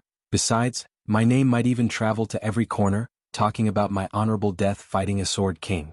What's the difference from all others you killed, you ask? I, Gu Yifan, have become a 11th grade alchemist at such a young age, a heaven's favorite one might say. I shall never go down without a few ripples. Ha ha ha. Shangguan Feiyun eyed him as his cocky words stabbed his ears. He turned to Bailey Jingwei and mocked. I say, Gu Yifan just doesn't know when to quit, even in death he wants to be on top, remembered through the ages. Youngsters are filled with ambition, there's nothing odd about that. Between dying nameless like mowed grass and going down with dignity with their names spread throughout the world, anyone would always choose the latter. Bailey Jingwei smiled. Grandmaster Gu, you very much know I have a soft spot for talents. You more than qualify to be one. So give us the soaring sword and why not think about giving your service to the Emperor? Bailey Jingwei sounded sincere, but all Zhuo Fan did was mock him for it. Prime Minister Bailey does like talents, but in my short year in the central area, I've not once heard of any notable brilliant people in Prime Minister's service.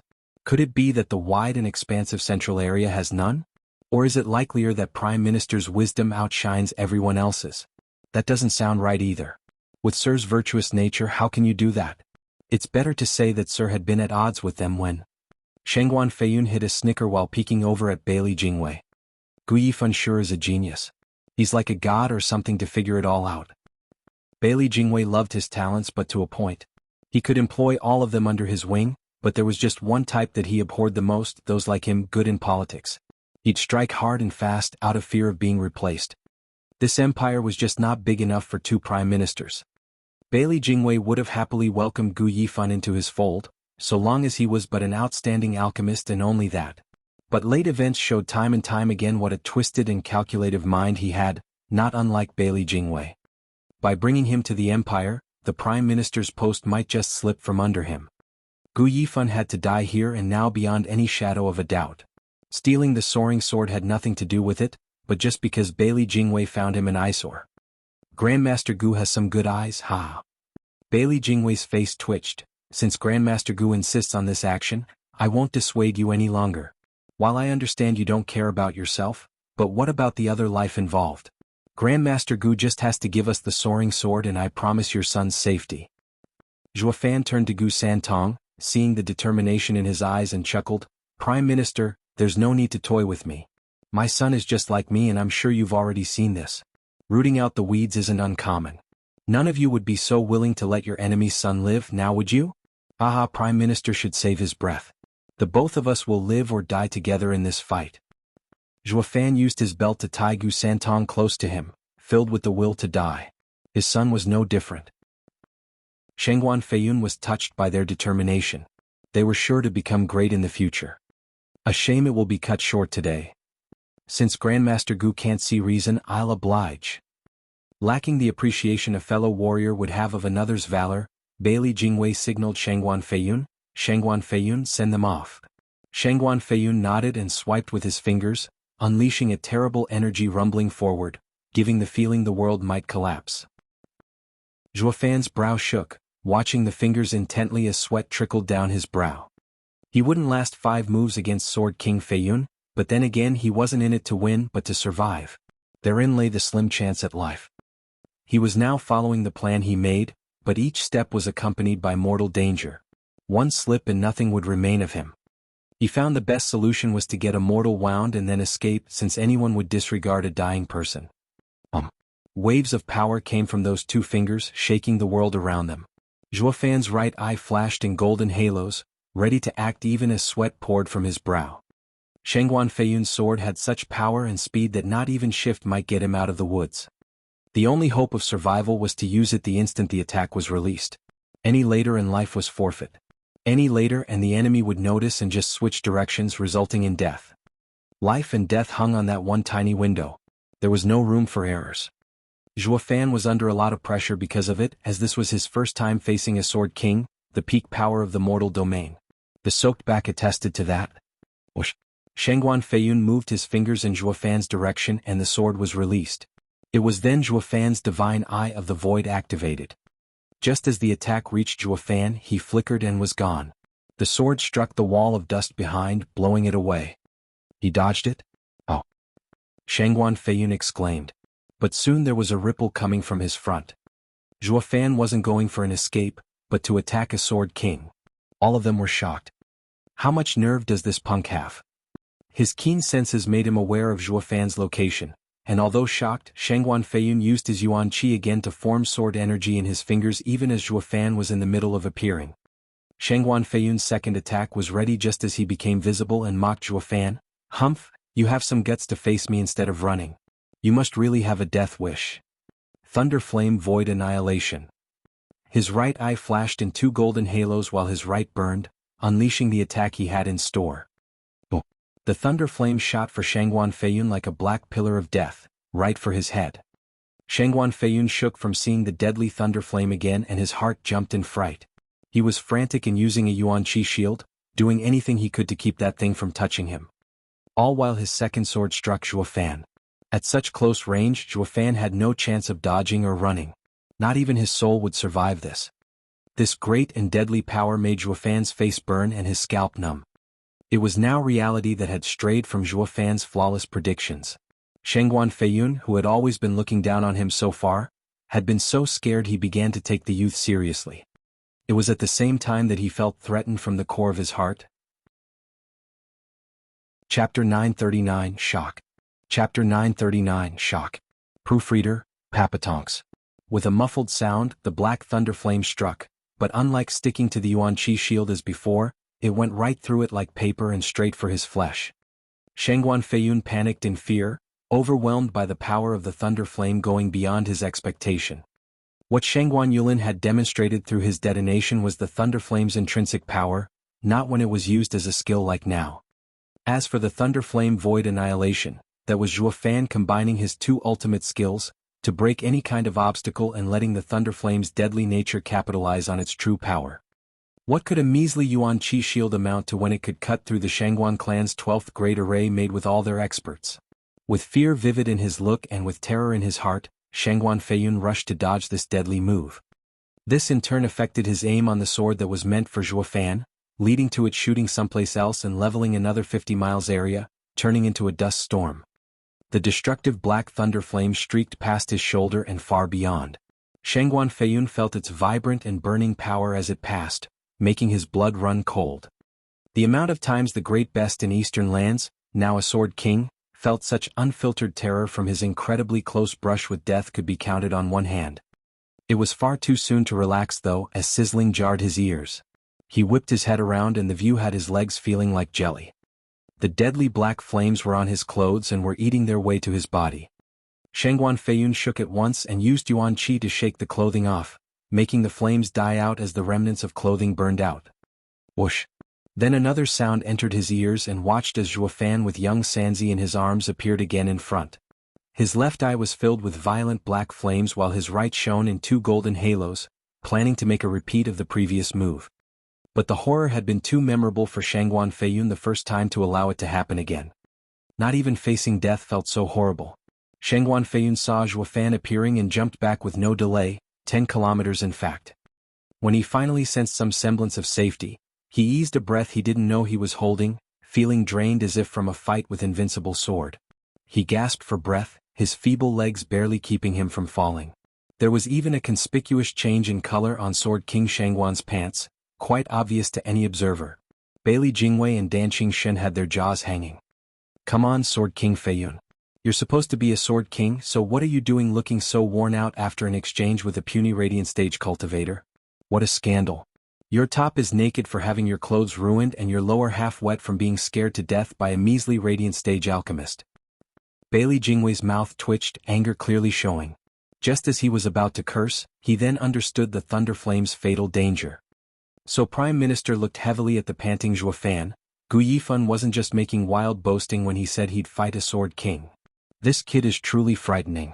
Danqing Shen nodded, the black flame's power can kill a Sword King. If only he was a bit stronger than that attack. He stopped, hearing the snapping of Bailey Jingwei's knuckles and his heavy tone. There's no way he'll get any stronger. First I wanted to kill him because I wanted to, but now it's for the safety of the Empire. There can only be one invincible sword in this world. There's no room for a second dreaded existence. Danqing Shen's brow shook, his eyes flashing. The boy's too outstanding. And then there's that black flame that can threaten a Sword King from as weak as a Radiant Stage. He will become the second invincible sword. Bailey Jingwei is sure to even disregard the soaring sword if it means killing him. Danqing Shen held his beard, deep in thought. Shengguan Feiyun was looking worse for wear. Then the anger exploded from him as he glared at Zhuo Fan with bloodthirst. I'll not stand this punk for drawing another breath after that humiliation. Shengguan Feiyun brought his fingers out and struck with another sword. He no longer looked casual but focused like when fighting an equal, while keeping his senses sharp for any disturbance within a kilometer just in case. Zhuo Fan sighed. I know I'm still too weak to deal with a Sword King. Any other Genesis stage cultivator would have burned alive by now.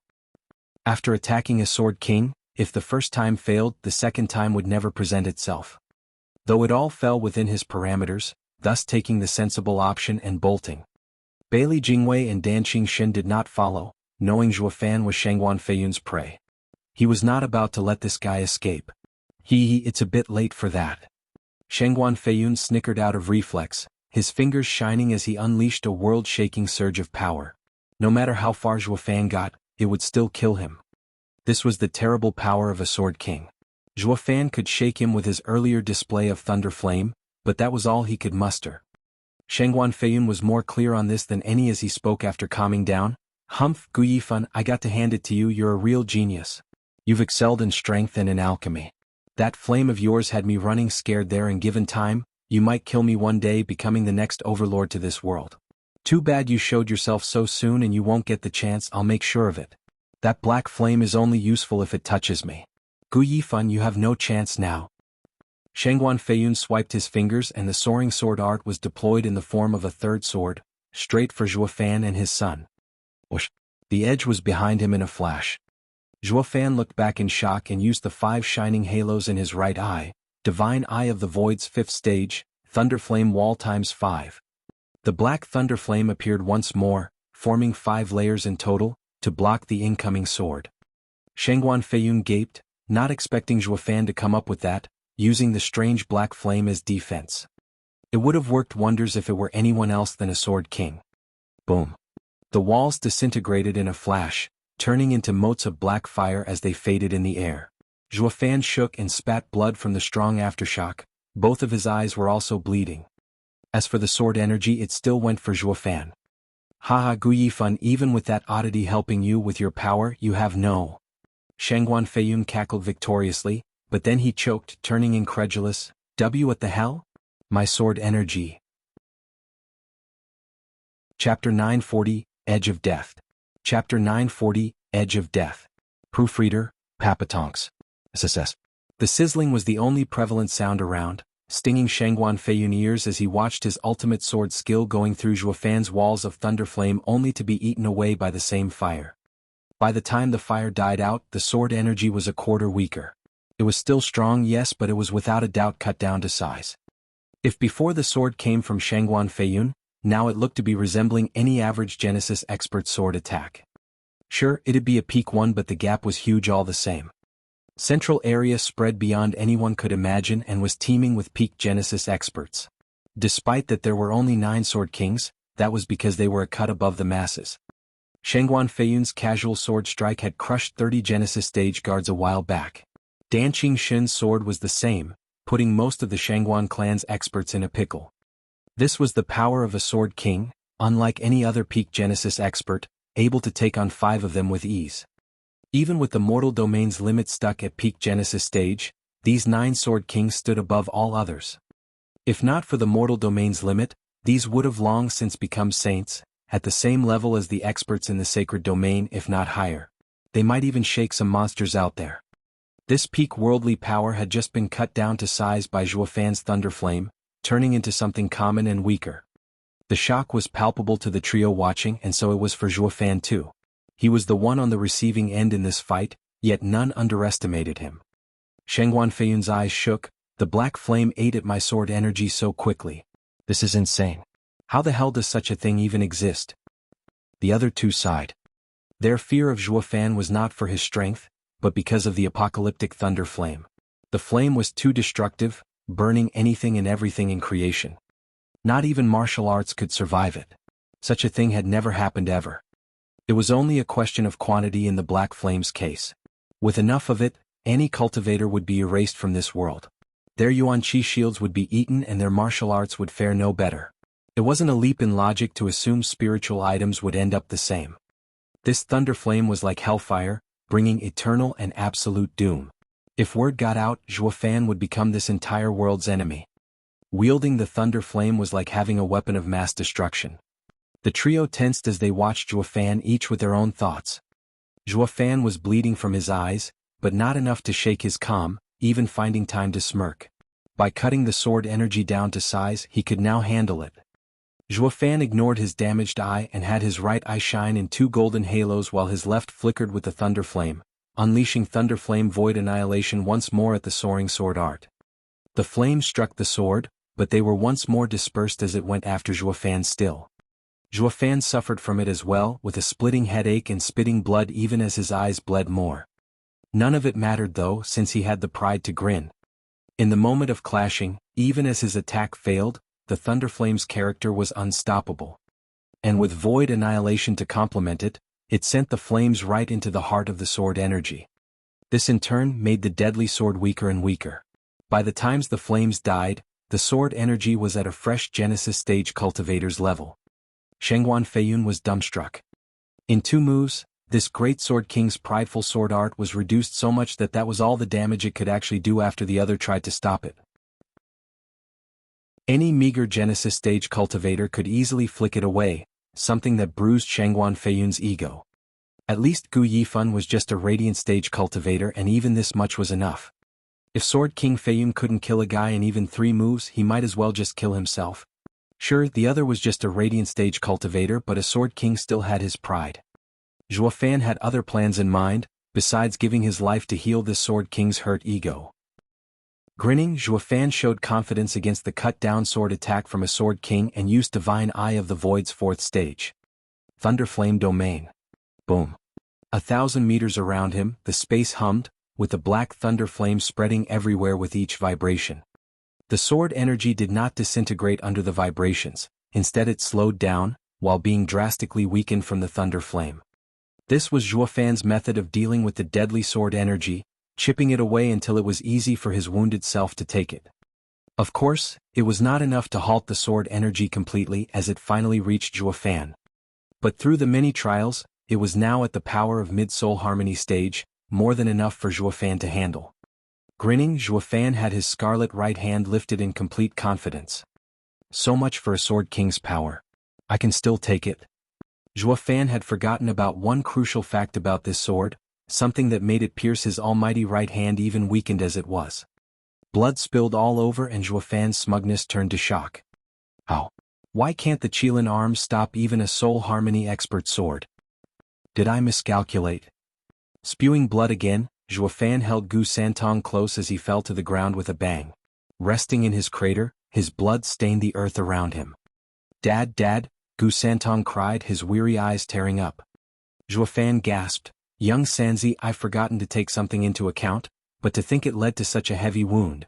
Now I can't even use the dragon breath pill. Dad, are we going to die? Gu Santong was just as powerless. Zhuofan rubbed his head, Are you afraid? No. Then leave it to luck. Zhuofan's eyes shone, Our lives are now in his hands as long as he remembers the deal. Gu Santong gave an understanding nod. Zhuofan's wretched state was all due to forgetting an important detail, one that led to the weakened sword energy reducing him to this. To the other 3 the outcome was beyond their imagination. Shengguan Feiyun was the most shocked. There has never been anyone in this world I can't kill after 3 strikes besides the other Sword King's an invincible sword. Gu Yifan, since you're first, let me end you with the 4th sword. Shengguan Feiyun aimed the fingers at the wounded and unmoving man in that crater, filled with the intent to end this. There was hatred and resentment, but most of all, humiliation. His quarry was now defenseless, yet he was the one feeling defeated. The great Sword King had failed to kill a Radiant stage alchemist in 3 strikes, the same way a buffed man couldn't squash an ant with his fist. People would disregard the ant's strength and mock instead the weakness of the man. Shengguan Feiyun's next sword held all his bloodthirst, the most dangerous one the damaged Zhuofan was going to face. It was within his calculation but deviated somewhat. Yet this little shift meant true death even for Zhuofan.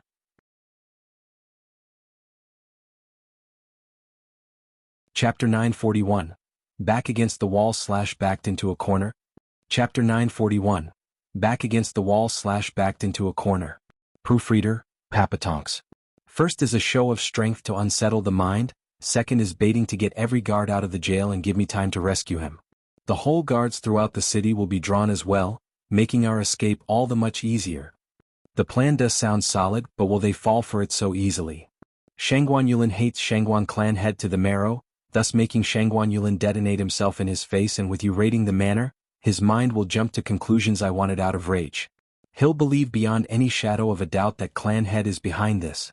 While I'll also scare the guards with this attack, making them feel safe only around Shangguan Feiyun, thus leaving the jail free to rescue him. This plan has a very good chance of duping Shengguan Feiyun, but that might not go the same for the wisest man in the empire, Bailey Jingwei. His reputation precedes him and it's guaranteed he'll see through it. But no matter how shrewd he is, he has one glaring flaw I can exploit. What? Untold greed, ha. Though it's not really a glaring weakness, since any highly skilled manipulator will feel greater desire in always wanting things to go his way. The Pill King convention is the perfect example. He knew where all of you were hiding and laid a bait for the perfect trap to catch all of you. He is a man with a clear objective and great patience.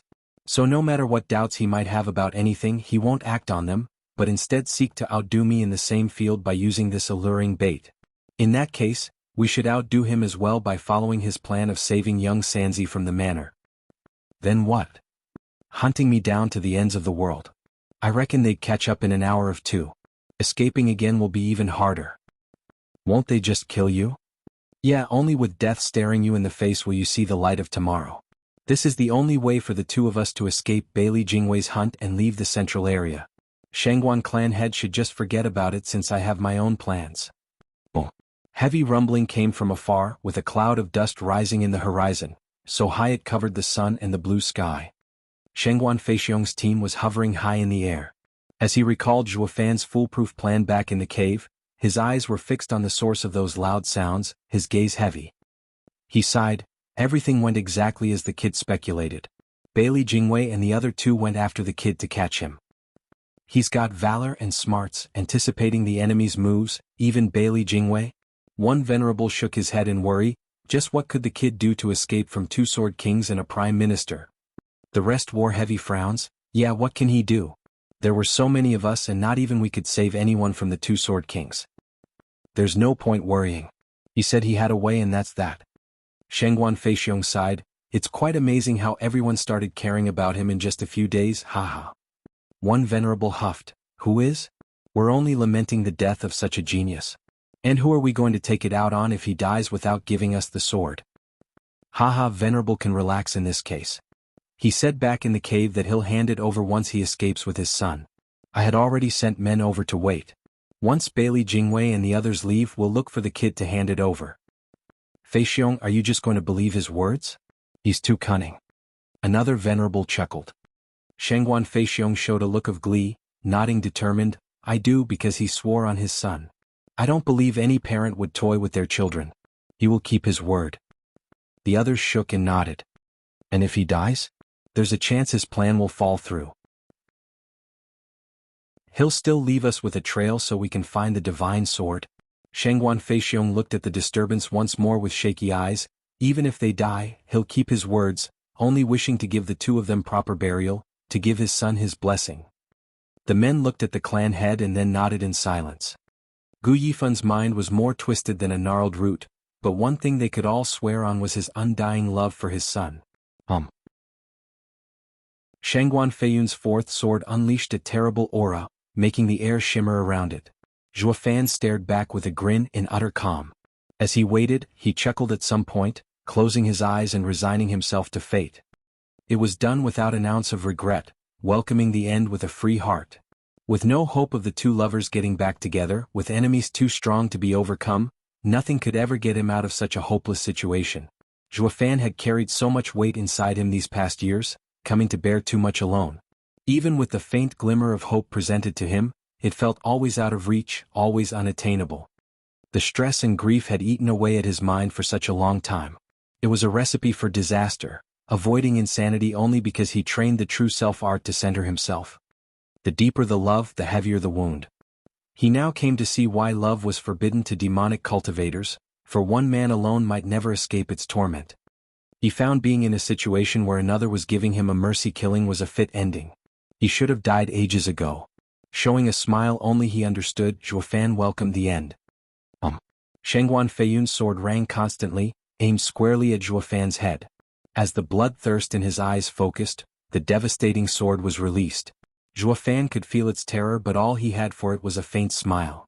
Shangguan Feiyun's fingers did not finish cutting the air and sending the sword, as they were caught mid-move by a tight hand. Shangguan Feiyun spoke in a chilling tone, Brother Dan, what are you doing? Bailey Jingwei was taken aback. I just think we should save it for after we find the soaring sword. Dan Shin's beard swished as he spoke. Shangguan Feiyun huffed. With his character, there's no way he'll say anything.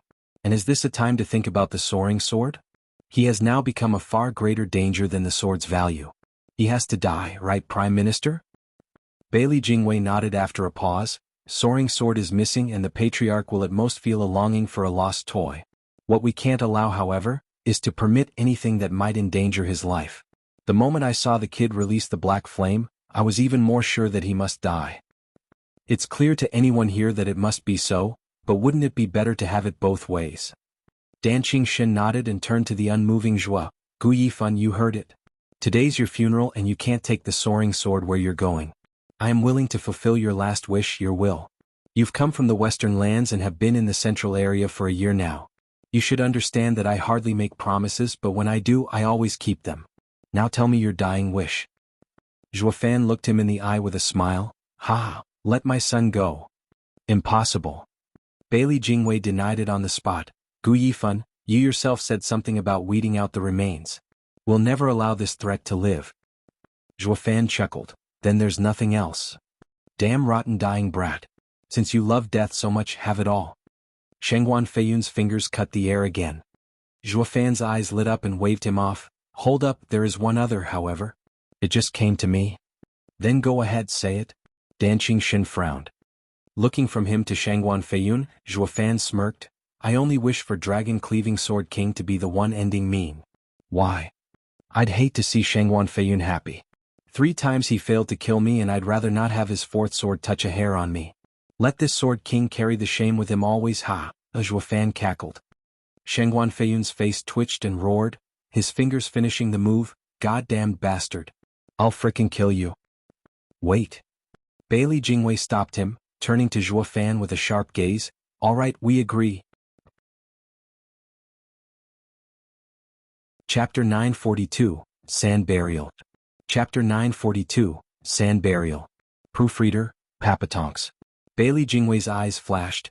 Even without Dragon Cleaving Sword King's promise, I would guarantee your last meager dying wish in exchange for the soaring sword. We all promise. Prime Minister, Shangguan Feiyun's brow shook, but Bailey Jingwei's wave stopped him.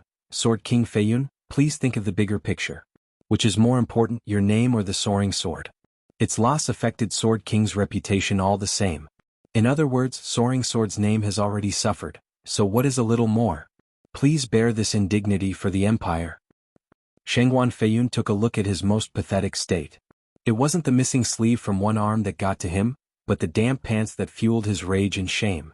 But in the end he gave an angry wave and turned around, taking out fresh clothes to change. Bailey Jingwei nodded and smiled. Sword King Feiyun has promised you as well. That should be all, yes? Haha, yeah, now I can tell you where the soaring sword is. Only, it's another matter entirely if you can get it. Zhua Fan showed a crooked smile to an eager Bailey Jingwei, toying with him. Soaring sword is now with the Shangguan clan. Bailey Jingwei gasped. They have it? Grandmaster Gu, are you making fun of us? How can a cunning mind like yours just hand it over to them? Haha, what else was there? His loud laughter made him spray blood as well. We all know I've had priors with Shangguan clan, so I had to give them something to help me out. Shangguan Feiyun's brow shook, his face heavy as he said, Bailey Jingwei, letting those Shangguan bastards get the sword will be even worse. With their power and numbers they'll just flee and we won't catch them. It'll be hard even if a Sword King gets involved. Moreover, once they hole up in the expansive central area, it's like finding a needle in a haystack. Even if we do get wind of them by some miracle, the scouting team will just die for nothing without a Sword King leading them. This is really getting out of hand. Bailey Jingwei squinted, his face grave. But he did not once let his eyes stray from Zhua Fan. Grandmaster Gu, stop with the games. You're on your deathbed. You said you had priors with them and they won't believe you. But this goes both ways. Do you trust them? You'd have gotten the short end of the stick if you'd have just handed them the sword. They'd have just taken it out on you to vent for their losses. For a smart guy like you, such an obvious mistake is impossible. Humph, Grandmaster Gu, don't take us up for idiots. Bailey Jingwei huffed, his eyes sharp. Shangguan Feiyun's face twitched.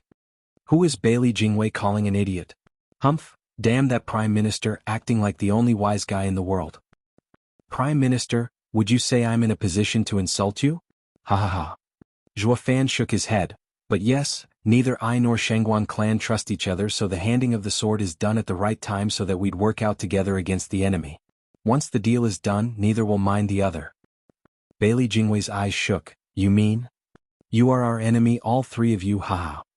Zhuo Fan chuckled as he explained, I used them to lure you all away and rescue young Sanzi, then handed over the sword to the clansmen following behind me. This was the only way to make both sides agree. We knew that fighting would be bad as it would draw the guards over, leading to them losing the sword and us getting captured. So even with the mistrust between us, the timing called for us to overlook all our past problems and think of the bigger picture. Wouldn't you say so, Prime Minister Bailey? Bailey Jingwei shook all over, believing Zhuo Fan's perfectly strung arguments. Shangguan Feiyun asked, Prime Minister, can we believe him? We don't have a choice. Bailey Jingwei was tense. We were clear on the hostility between him and the Shangguan clan, and working together was out of the question. The only reason they did it anyway was for the soaring sword. The question is, when will it be handed over? Too soon and the Shangguan clan will go back on its word. Too late and anxiety mounts, so much so the tense mood will make them settle old scores even after getting the sword. But with the threat of another enemy around, the deal will be completed, each going their own way. Bailey Jingwei stared hard at Zhuo Fan and spoke with frustration and hatred. Grandmaster Gu, you're a true mastermind. You've done great indeed. If I were the one facing such a challenge, I don't think I'd come up with such a brilliant plan on the spot. You have my respect. Haha, why thank you for the honor, Prime Minister? Zhuo Fan waved his flattery away. Bailey Jingwei read the mockery in his eyes and turned to Dan Shen in anger. Dragon-cleaving Sword King, fulfill Grandmaster Gu's will and send them off. Right? Dan Shen drew two fingers and a deadly power surged in their tips, followed by a dragon roar and the space shimmering around him. Cold eyes gazed upon the feeble Zhuo Fan and Dan Shen raised his hand. Zhuo Fan stared back with a broad smile. Whoosh! A sword of the same level as Shangguan Feiyun's was unleashed upon Zhuo Fan. Along with thousands of dragon roars, the sword energy surged as it fell on him.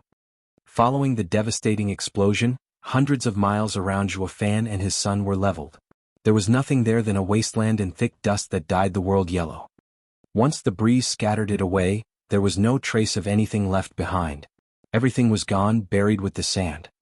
The entire landscape had been reformed into this desolation. Bailey Jingwei sighed at the destruction. It is finished. Such an alchemical genius of his generation found his bones resting along his sons in this sand burial. What a pity. Prime Minister, isn't it a bit late for that? Shangguan Feiyun glanced over. Hypocrite much? Bailey Jingwei said, cherishing talent is one thing, but seeing my opponent gone brought me such relief. Dragon-cleaving Sword King Feiyun, let's go. We need to hurry back and send word to every corner of the central area. We have to track down the Shangguan clan and stop them from getting the sword out of the central area. Easier said than done. Shangguan Feiyun shook his head. I'll say it again. They only need to hide, and even a Sword King will hardly have a better chance of finding them, let alone the rest. The chances of getting the soaring sword back are less than 10%. Bailey Jingwei sighed, we'll do our part while the rest is up to fate. In any case, this has been our failure. Bailey Jingwei flew for Flying Cloud City. Shangguan Feiyun shook, balling his fists and stealing his gaze. Bailey Jingwei isn't the only one culpable. With the Shangguan clan escaping and the soaring sword gone, Shangguan Feiyun was liable as well. Gu Yifan might have lost in the last fight. As a mere Radiant Stage cultivator, he had avoided 3 sword skills from a Sword King and even talked his way out of being executed by the 4th strike at his weakest. It was Shangguan Feiyun's worst defeat. Gu Yifan and Shangguan Feiyun neither won nor lost. But Zhuo Fan's last will and the mockery it contained was something Shangguan Feiyun would never forget. The shame and anger were ready to explode. It was the same as saying Shangguan Feiyun had no hand in his death. Shangguan Feiyun's face twisted, a vein popping on his forehead, from being utterly humiliated by a nobody. Now he had no one to take it out on, for the culprit died laughing at him. Shangguan Feiyun stomped in rage and flew behind Bailey Jingwei. Dan Shen was the only one remaining, looking where Zhuo Fan once was with a vague smile. Chapter 943, Deceptive Outcome. Chapter 943, Deceptive Outcome. Proofreader, Papatonks. Gu Yifan, young Sanzi, where are you?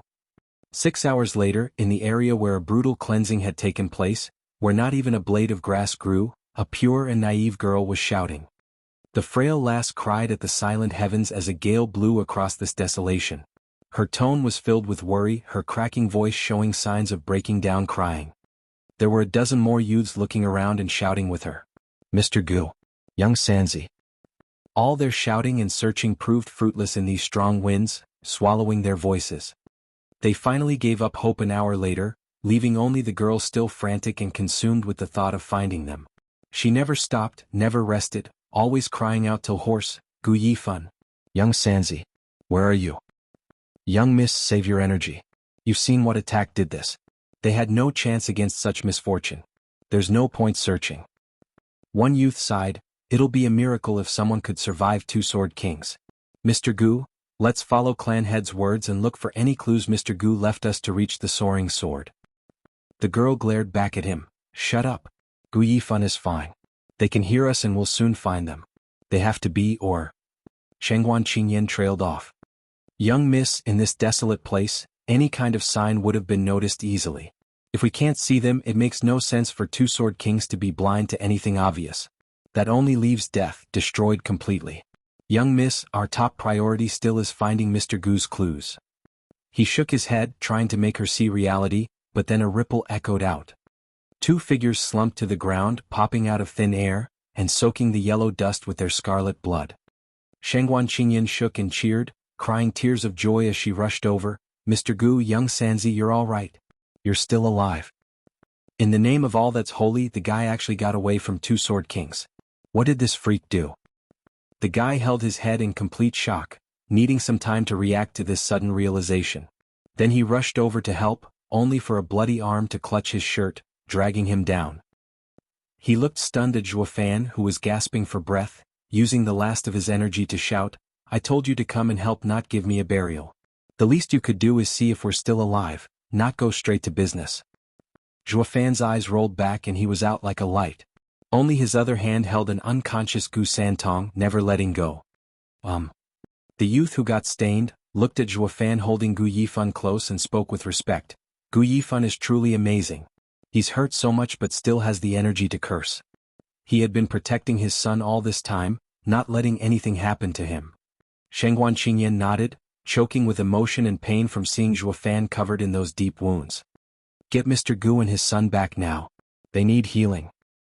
Noticing Shengguan Qingyan was in no state to boss them, the guy shouted for the others, carrying the 2 away. Across the large expanse of this yellow wasteland, a conspicuous stain of scarlet blood on the dry dirt was the only proof that someone had survived this ordeal. It took Zhuo Fan 3 days to wake up, finding himself in a dark cave. Nothing came as a surprise for him, knowing that they had been rescued. It was part of his deal with Shengguan Feixiong. As long as they were drawing breath, they had to be tended to, or death was sure to grasp them in its cold grip if left out there in the desolate place. Shengguan clan thus sent the juniors to save them. This was why Zhuo Fan knew that after saving young Sanzi, the Shengguan clan would comply since he still held the sword they wanted. This was the perfect time to use it for all it's worth. With this sword around, the Shengguan clan won't ever let me die.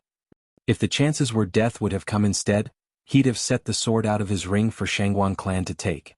He didn't need it where he was going. Zhuo Fan had taken all aspects into consideration.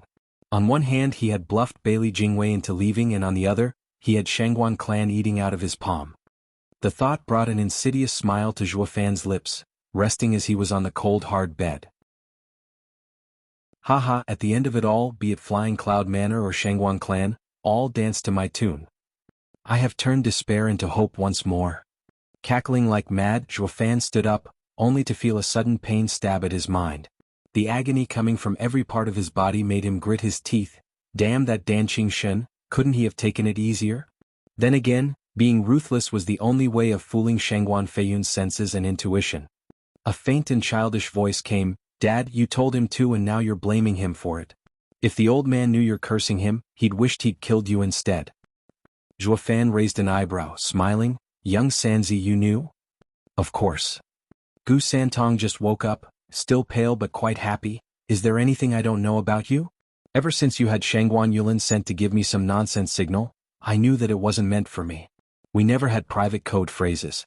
What's that stuff about a gentleman's promise and wanting to save me anyway? I knew then and there it was for that old guy's ears. Too bad Bailey Jingwei and Shengguan Feiyun had no clue whatsoever, haha. Zhuofan nodded. Yep, the signal was for Dan Qingxin, though I was still skeptical if he'd help or not. The most uncertain part of my plan was whether the old guy would play ball for the greatest deceptive outcome ever. His sword was savage and powerful, but scattered on impact, shaking the space around and hiding us from Shengguan Feiyun's senses. I used this chance to activate Divine Eye of the Void 6th stage, Void Domain, and hit us in a pocket space. It also helped cement the idea of our demise to Bailey Jingwei and leave the area. And what if the old guy didn't help us? Gu Santong asked. Zhuofan shook his head. The idea was to make an opening for Dan Qingxin to strike by becoming heavily wounded in 3 clashes with Shengguan Feiyun. Next was up to him. If he was going to help, he was sure to speak up. If not, I'd have no choice but to resort to a dragon breath pill. But then everything went south when Shengguan Feiyun struck me so hard that I couldn't even move, making throwing the dragon breath pill useless. There was only one way of getting out of there alive. Thank God the old guy was still nice. I finally get it now. There's no man proposes, God deposes, not when you have enough friends. More friends means more lives, hee. Why all the hassle, Dad? Just throw him a dragon breath pill to his face and be done. Young Sanzi, we only have 2 of them. Zhuofan rolled his eyes. It's easy to kill them all with one, but then what? With a prime minister and a sword king dead, the Sword Star Empire will then send the other 7 sword kings after us. That'll be the end of us. Even with 1 dragon breath pill left, can we get them all? Young Sanzi, no matter what a man does, even if it's wrong, he has to suffer the consequences. Using the dragon breath pill will end with us being hunted down and killed. We're not the Shengguan clan, we have no one to shield us. The Central Area's Genesis stage experts can't handle them even if found. We, on the other hand, are finished. That's why a trump card like that can't be used unless it's the only one available. We're not on Invincible Swords level, so we can't use it to mow down grunts. Young Sanzi nodded but then muttered, but you used 1 on Universal Righteous Sect and only got 2 now. Dad, didn't you mow them down? Zhuofan flushed from being stuck. Men are impulsive. I just wanted to know its power, that's all, ha ha ha.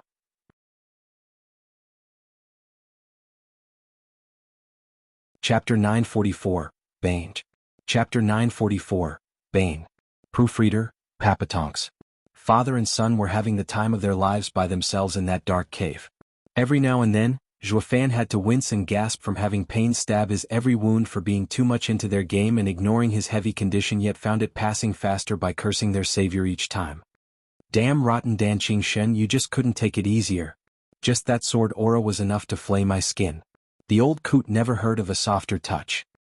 Dan Qingxin's rage would have blown sky high, only if he was here, of course. Damn punk, I just saved your pathetic life and this is the thanks I get, being called names? Gu Santong had a grin on his pale face, thoroughly enjoying his dad's lively and childish act. Young Sanzi, how are you feeling? I'm now too wounded to tend to your situation, but once I'm better, I'll get you back on your feet in no time. Zhuofan hurriedly asked. Gu Santong's smile fell for a second, shaking his head. Dad, it's fine. I'm just feeling weakened and the wounds are healing. The Shengguan clan gave me plenty of healing pills. That's great. Even their poor pills, unlike mine, can help your wounds, haha, Zhuofan chuckled at ease. Gu Santong's smile soon turned upside down, taken by melancholy. Zhuofan could tell that it was different with the other hand as the blood was still seeping out despite the tight wrap around it. Rumble. The stone door opened, breaking the heavy silence. Shengguan Qingyin and the same youth Zhuofan grabbed back in the wasteland entered. The girls saw them waking up and cheered, "You're up." "Thanks for the save." Zhuofan smiled. Shengguan Qingyin smiled back, coming over to him and looking concerned. "Mr. Gu, your body is a wreck. Are you sure it's fine? We've used many pills and while your other wounds healed. You don't have to worry about it. I'm an alchemist too. As long as my soul is fine, the flesh can be mended." Zhuofan's hand shone and a vial came out, taking out a green pill. The thick aroma was intoxicating, making the other clansmen cry out, "By God, using a 10th grade pill just for some flesh wounds? An alchemist is a different breed than our clan." "Haha, it's only for the common ones, while young Sanzi will need a more particular solution. That's why I need to get back in shape to make him the right pill." Zhuofan ate the pill and used the returning dragon's roar. As dragons roared about, Zhuo Fan was brimming with vitality. The returning dragon's roar was the best thing when it came to patching up the body. A shame it didn't work on souls as well. With the healing pill complementing the returning dragon's roar, the two watched in shock as Zhuo Fan's wounds barely closed at all. Zhuo Fan then felt a stabbing pain from every inch of his body. Zhuo Fan looked down with a frown. What's with these weird wounds that can't heal? They feel the same as the one vaulting sword gave me back in Double Dragon Manor? The Shangguan clansman chuckled. Mr. Gu, you must have been hit by Dragon Cleaving Sword King's dragon cleaving art. Despite the difference between his sword art and ours, they both come from insights in a divine sword. Wounds inflicted by such weapons will be hard to heal. I still thought you'd need 10 more days before you could stand. It's a miracle you are doing this now. An 11th grade alchemist sure heals fast, haha. Wounds from those sword arts heal slowly? Zhuo Fan soon came to his own conclusion as to why. The wound vaulting sword inflicted back then took ages to heal too. Since Danqing Shen's art came from the vaulting sword, which hurt him. Does that mean the sword art captured the divine sword's essence? Regardless of doubts, this was the conclusion he came to. Common folk being around a sacred weapon for long enough, they'd have its sword energy used for their cultivation, facilitating not only their training in a godlike sword art, but also unleashing greater power when using it. It was top-notch regardless of the stage it was used in. Is it maybe the power of the sword sovereign? Deep in thought, the casual movement of his right reminded him of the pain and winced. The pain coming from his body earlier subsided after using the pill and the returning dragon's roar. The issue now was the right hand. Shangguan Qingyan took his right hand and complained, "Easy, we've just bandaged it but the bleeding won't stop." Zhuo Fan shook, seeing as the wrap was dyed red. Young Miss Shangguan Feiyun's soaring sword art must have caused the wound on his right. Anyone else would have their heal slowly, but this is so baffling that no pill works. The bandage is only temporary and if this continues, he'll bleed out. The Shangguan guy explained. Zhuo Fan's brow shook, looking at his right in fright. He felt his forehead and, though wounded, did not bleed, healing slowly. Shangguan Feiyun caught his gesture and said, baffled, "Mr. Gu, I looked over your condition. The wounds on your right arm have to be from Shangguan Feiyun's sword. The strange thing is, it just won't heal while the shoulder heals the same as the rest of you. I'd almost thought Shangguan Feiyun's sword was stronger than Danqing Shen's. It's the Qilin arm." Zhuo Fan's eyelids shook, coming to a conclusion. That's why the soaring sword art at Soul Harmony stage could pierce it. The secret lies with soaring sword and soaring Qilin. The soaring sword and, in turn, the soaring sword art targets the soaring Qilin in particular. That means young Sanzi. Zhuo Fan felt sharp pain as he rushed to young Sanzi's side, holding the bandaged arm that was bleeding just like his. Shangguan Qingyan gasped, hurrying to change the binding. "Young Sanzi is bleeding again. We have to stop it." "Young miss, that's only a symptom. They are both so strange, unable to heal the areas struck by the soaring sword art." The Shangguan guy shook his head. Shangguan Qingyan wouldn't give up, looking after young Sanzi with teary eyes. "Even if it doesn't heal, we have to do all we can. Having not even reached the ethereal stage, they'll die for good and won't come back." "Young Sanzi, why didn't you tell me?" Zhuo Fan balled his fists and clenched his teeth. Being in the ethereal stage, Zhuo Fan would have halted cultivation at worst, but he'd live. Young Sanzi was a sacred beast by comparison, with their body and soul as one. When one died, the other followed, and there was nothing to bring him back. Young Sanzi's bleeding condition was potentially deadly. Young Sanzi teared up, his pale lips trembling. "Dad, I felt ever since the soaring sword art hurt me that I met my bane. I can barely hold on. I didn't want to worry you. Why didn't you say anything? I'm your dad, I'm supposed to worry." Zhuo Fan gnashed his teeth, taking out a vial from his ring and revealed 2 11th grade pills. Under the Shangguan guy's gasp, Zhuo Fan took one and gave young Sanzi the other. "Listen, this is from when I refined to save Shangguan Qingyan. She had been hurt by the soaring sword art as well. It worked on her and now we'll see if it works on us as well. If all else fails, I'll take you back to Western lands." "Western lands?" Gu Santong jumped. Zhuo Fan nodded with resolve. "We'll ask those old coots to save you. They have to know a way. So just hold on, young Sanzi." Chapter 945. Back to Western lands. Chapter 945. Back to Western lands. Proofreader, Papatonks. With the ingestion of the pill, Zhuofan and Gu Santong flashed green, meditating to work its power to heal their wounds through their body, especially that bleeding arm. The green energy gathered on the wound, but that was it. It just could not go deeper and work its magic as something was keeping it away, soon fading out. With a soaked brow, Zhuofan gnashed his teeth and his nails dug into his palms. Shengguan Qingyan was looking very worried from the side. With a ripple, Zhuofan resorted to force, using Yuan Qi and the healing energy to slam into the wound. All he hit was a wall. But as he kept pushing, the green energy seeped ever so slowing into the wound and began to heal it. As it improved, the bleeding slowed to a stop. Shengguan Qingyan lit up with joy. Zhuofan eased a breath and looked at his Qilin arm with a nod. This pill has some use. Zhuofan turned to young Sanzi with hope, only to find despair. Gu Santong's arm looked to have improved, but it was marginal. The bleeding had slowed down, but not completely. His life was still in a very real danger. Shengguan Qingyan gasped, "Mr. Gu, you managed to heal, so why is young Sanzi?" Zhuofan was in a constant frown, feeling bleak inside as the worst case crept among his thoughts. The soaring sword art may be Qilin's bane. The two conflicting energies can't be resolved with pills alone. I fear that only a sacred beast can heal another sacred beast. I can only take him to Kunping and Dragon Ancestor in Western lands. The question is if I'll reach them in time. I only have a Qilin arm, and since the rest of me is human, the soaring sword art isn't so harsh on me. Just who can save you? Zhuofan has made up his mind, holding Gu Santong in his arms and walking out. "Mr. Gu, where are you going?" Shengguan Qingyan asked, taken aback. Zhuofan spoke, "To Western lands to save him. Only Western lands has someone that can heal him." "Western lands?" Shengguan Qingyan muttered, "But Mr. Gu, you're still hurt. Let us take you." "No time." Zhuofan gnashed his teeth, "and staying with you will only get more dangerous. It's better if I go alone with young Sanzi." Zhuofan had pointed out to Bailey Jingwei that the Shangguan clan had the soaring sword. Regardless of ever being able to stop them and get it back, Bailey Jingwei would still take precautions. The Shangguan clan was bound to be running around the central area for the next while and might even resort to fighting central area's experts a few times. The two were too hurt, with the sun in critical condition, to join the chaos. It would only make it worse. Zhuofan barely got away from Bailey Jingwei, so why would he go looking for more trouble? Zhuofan had come to a firm decision to leave the Shangguan clan. Shengguan Qingyan watched his straight back inside. She wanted him to stay, but she knew he'd do anything to save young Sanzi.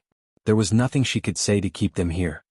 The roller coaster of emotions she was feeling had her forget why the Shangguan clan saved them in the first place. It was all to finish the last part of their deal. So while her love-addled brain refused to work, the Shangguan guy next to her had no such handicap, crying out, "Mr. Gu, we won't keep you if you want to leave, but you have to first give the divine sword you promised us." Whoosh! A clank cut him off as a scarlet sword stabbed into the bedrock. Zhuofan had then vanished with Gu Santong. "It's good that we got the sword, or I don't know how I could have explained this to clan head." "Ha." The guy held the sword in pride and said, "Young miss, we should go see clan head." Shengguan Qingyan was too overwhelmed to register his words, still staring in empty space, where Zhuofan had been standing. He didn't even say goodbye, not so much as look at her. 3 days later found the Shangguan clan's 300 meditating in a quiet forest in white robes. Shengguan Feixiong was frowning with worry, letting heavy breaths yet never speaking up. "Pa." A thick hand grabbed his shoulder, startling him. "High Venerable, what can I do for you?" "It's nothing. But seeing you eaten up inside these days. Are you worried?" The old man smiled. Shengguan Feixiong nodded. Despite lacking danger, it's the junior's first mission. "I just can't rest easy knowing the kid didn't want me to send some experts instead of youngsters. The kid is sharp. With our experts around him, he figured they'd settle the score." "Ha."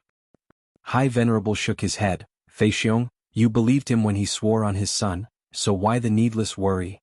"I do believe him, but no one says incidents can't happen." Whoosh!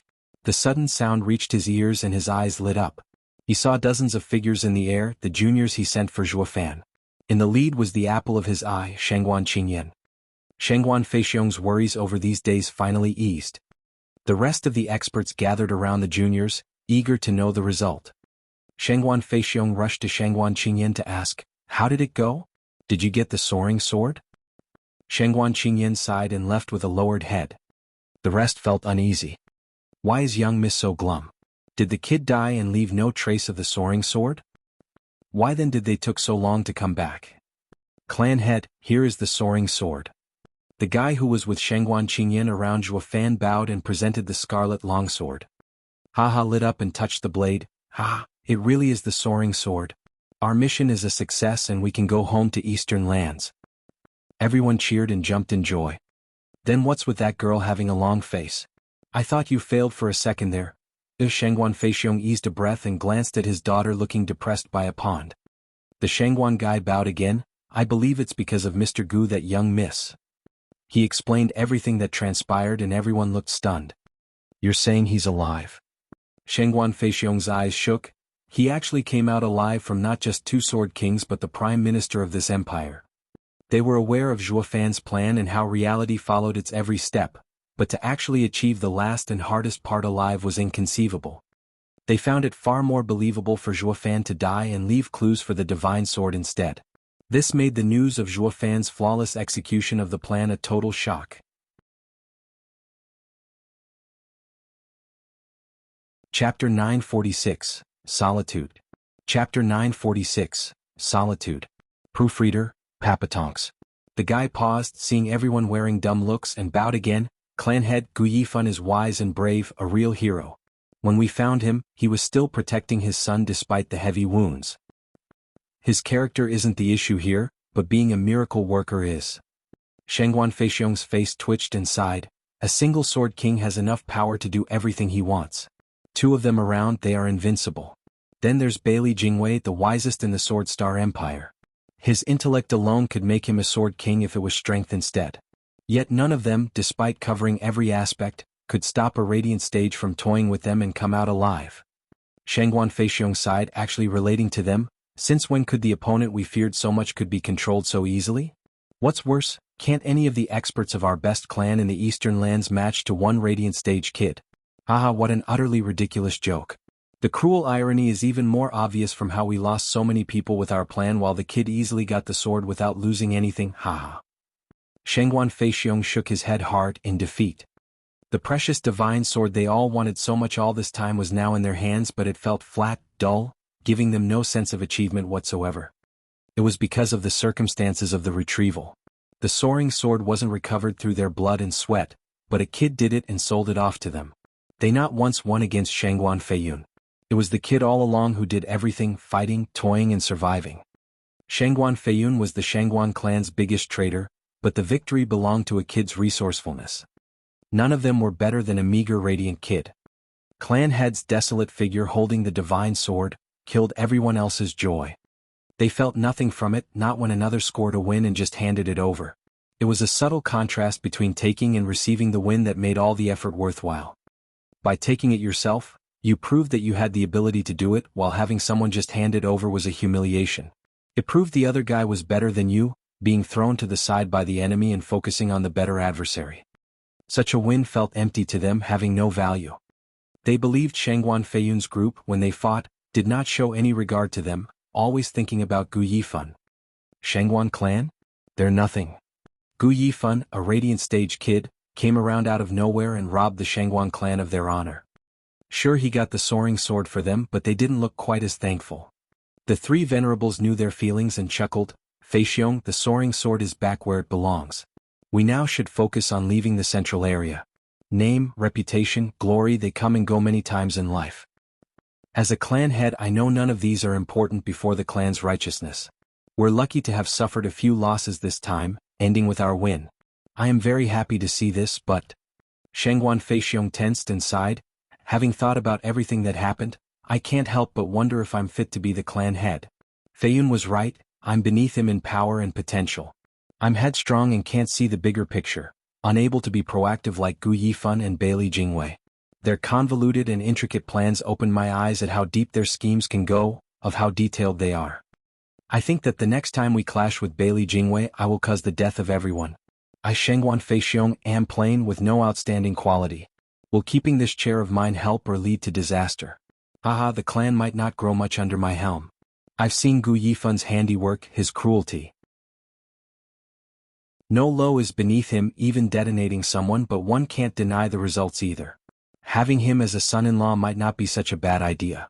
Leaving him to take over for me will raise the clan to new heights. At least he's far more capable than me. The Venerable looked him in the eye. Fei Xiong, we all knew there's a limit to what you can do, but do you know why we picked you? The choice was between me and Fei Yun. But he was too conceited and erred constantly. Shangguan Fei Xiong frowned. The Venerable chuckled. Everyone makes mistakes. You think we didn't let him take the seat because of some mishaps? We even had a long dispute back then over Shangguan Feiyun's talents. Why then? The Venerable smiled. The ruler is to be wise and not rash, average and not proud. The former is for the royal succession to avoid vies for power. The latter is to avoid the biggest faults in one's character. Average people hardly achieve success, but they also represent stability. They need but find a capable official to assist and they can thrive. As for the egotistic rulers, they think themselves above everyone, that they can do everything and won't ever take advice. They can take the clan out of trouble, yes, but one day it might lead it to disaster. That is why an emperor would always choose the average son over the proud one if there's no one talented and having virtue. Virtue has always been the main criteria for all ancestors. Shangguan Fei Xiong nodded. I see. You were afraid Feiyun's arrogance would lead to the clan's demise, so you renounced him. Then what of Gu Yifun's virtue? The kid's virtue ain't bad.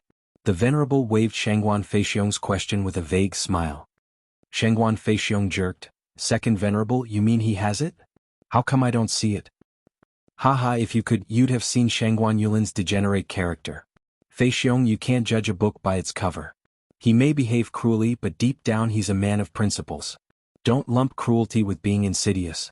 Insidiousness always strays you from the path, but his path stretches far and wide. The Venerable smiled. He may be cruel and unscrupulous, but everything has a purpose.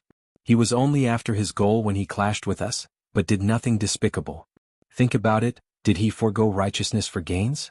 Did he go back on his words? And most importantly, he's a loving father that would do anything for his son. How bad can he be? Well, I've seen people far worse than him, looking dignified but resorting to atrocities when no one's looking. Such a kind and dark youth is worth making friends with, better than those insidious and petty ones. Shangguan Fei Xiong nodded after a pause. Yeah, the kid only clashed with us in our goal. But all he said and done is to my liking. He's like a demonic gentleman. Then my plan. Fei Xiong, you should just forget it. The Venerable cut him off. It's not a bad idea to have him as your son-in-law. He'd also benefit the clan by having him around, but not the clan head. Why? He's far more qualified than me. Is it because of his scheming? No, his scheming is very much within reason. He's in conflict with our beliefs as he walks the demonic path, regardless of how upright he is. The Venerable said, it's just that he walks in solitude, unfit for a clan head. Solitude. He has no ties with anything but his son, let alone a clan. He can't take the helm of a clan. The Venerable sighed. A clan head bears on his shoulder the fate of his people, holding within him their lives and deaths. But he is alone without such responsibility. He is indeed capable but not fit for a clan head. As for being like Bailey Jingwei governing the empire or a clan head's right hand, there's no one better. Shangguan Fei Xiong nodded after digesting his words. He bore too much solitude to carry the weight of a leader, a loner meant to roam the world. But a cultivator communing with the world had such a quality as well. While too many mundane affairs hindered one's comprehension of the inner workings of the world. Doesn't that mean it's us who are led astray from the straight and narrow? Chapter 947, Sword Patriarch appears. Chapter 947, Sword Patriarch appears. Proofreader, Papatonks. The sky was sifting large snowflakes as far as one could see, dyeing the world in shades of white. A month had gone since Zhuofan's battle, with autumn making way for winter with its cold snow in the flying cloud city. Dan Qingshun watched the heavy gray clouds outside, peaceful as they filled the air with snowflakes, covering the sun's every ray of warmth. Despite the glum outside, he was sitting cozily by a lively fire in a lavish room sipping his delectable tea with a most conspicuous smirk. Old Dan, when little old me's in trouble, please look after me. Boy, I didn't do it for you. I won't make it hard on Sir's old bones. All I ask is for you to strike hard and I shall find life in death. Ah. Haha boy, where are you now, I wonder? Winter has come and I'm sure even aiming my sword away from you still gave you no light injuries. Dragon cleaving art's power isn't something you can heal. Look after yourself in these winter days. Recalling their promise, Danqing Shin sipped his wine, yet joy danced in his eyes. The boy has been suspicious of me till the end, going as far as sending someone to remind me in Shangguan Feiyun's hidden room. Haha, how pointless. Dragon cleaving sword king, you're in a good mood. Mind sharing with me so I could enjoy it too? I've hardly ever saw Dragon cleaving sword king smile, ha. Rows of guards entered, bowing and making way for Bailey Jingwei in fur clothing. He made himself at home, sitting right next to Danqing Shen with a smile. Shangguan Feiyun came next, sitting nearby, sticking one leg over the other, looking bored to death. Brother Dan, share with us this fine mood you're having. This past month, if not dull, it has been glum. Haha, getting your paradise ruined and the divine sword taken tends to do that. Danqing Shen took out a jade slip. Here's my report on my domain. There were signs of the Shangguan clan around and I have come to ask for the next course of action. What? Shangguan Feiyun snatched the jade slip and cried, those old fools ran off to your side of the empire? But that leads to northern lands. What are they doing there? They must be taking the long way around through northern lands. Bailey Jingwei's eyes flashed and resumed sipping tea by the fire's cozy warmth. Shangguan Feiyun followed. Prime Minister, what do we do? Nothing. Bailey Jingwei sighed. The central area is just too large and gives the Shangguan clan too many places to hide. I had notified the 9 sword kings to look out for them in their domains, but without concrete signs to look for, they'll find nothing. Furthermore, with some sword kings' laid-back attitude, some not even present in their domains, things would only get harder. Prime Minister Bailey, I'm here, aren't I? Dragon-cleaving sword king, I wasn't talking about you, but that wine sword immortal that loves to hit the bottle. Bailey Jingwei's eyes flashed and gnashed his teeth. He's a sword king but all he does is partake in local beverages at every chance instead of leading his domain. How damn superficial. He even makes trips to other lands too, humph. Just what was the point of giving that domain to him? At least with Shangguan clan's faint traces, even around he won't be of much use. Danqing Shin grinned. I have to say I admire that old guy, so free and casual. Brother Feiyun, he'll be back in a few days. Wanna ask him out for a drink? Maybe he got back some good stuff from where he's been. You go, I'm not in the mood. Shangguan Feiyun gave an impatient wave. Just how did you manage to do it anyway? Danqing Shin raised an eyebrow. How else? When they asked me how to do it I told them to play dumb. The Shangguan clan came here en masse and with 3 old coots strong enough to face a sword king, so while I wasn't around they were bound to die if they pushed them. So they just let them go. Why you? Shangguan Feiyun's face twitched, turning to the other. Prime Minister, see that? He's lazy at his job. When the invincible sword comes along, I'll be sure to tell him. Glancing at him, Bailey Jingwei chuckled. I advise Sword King against pettiness for I'm with Dragon Cleaving Sword King on this. What? Doing something pointless is utterly idiotic. Taking his teacup, Bailey Jingwei took a sip and drawled, looking for the Shangguan clan was just a matter of appearances, never intent on following through. What's the point of handing them the lives of hundreds of people? We lost, pure and simple. There's no shame in it. Now we need to get ready for the Patriarch's admonishment. Report. A guard barged in and presented a jade slip. Prime Minister, Imperial Capital summons you. A summon? Bailey Jingwei smiled and took the jade slip. I've been away for 3 months and His Majesty wants me back? Haha, I hardly get any vacation time like this. There are so many places I haven't seen yet. Sigh, no rest for the wicked. Just what got the Imperial Capital so on the edge they need me to solve it. How pretentious can you be? The Empire can't go a single day without you. Shangguan Feiyun's mouth twitched and revealed a crooked smile. Prime Minister, politics sure keep you busy. Without Sir in the Empire, the sun loses its shine, haha. Bailey Jingwei caught his jab, but chose to ignore it as he read the summons with an unspeakable calm. Though minutes later, he winced and cried, What? What happened? Shangguan Feiyun flinched. Bailey Jingwei said, Patriarch has come out and is calling court with the 9 sword kings and all officials. He wants to move in on northern lands. Invincible sword is out. Shangguan Feiyun and Danqing Shin cried out at the same time, the world will be in turmoil soon.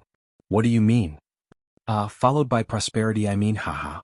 At Bailey Jingwei's long look, Shengguan Feiyun and Dan Qingxin gave a dry laugh. Bailey Jingwei shook his head. I'll ignore it this time, but please watch your words, Sword Kings. You are the revered 9 Sword Kings of the Central Area, the cornerstones of the Sword Star Empire. If the Empire is flourishing, so are you. If the Patriarch is powerful, so are you. Above all else, never treat Patriarch as your adversary.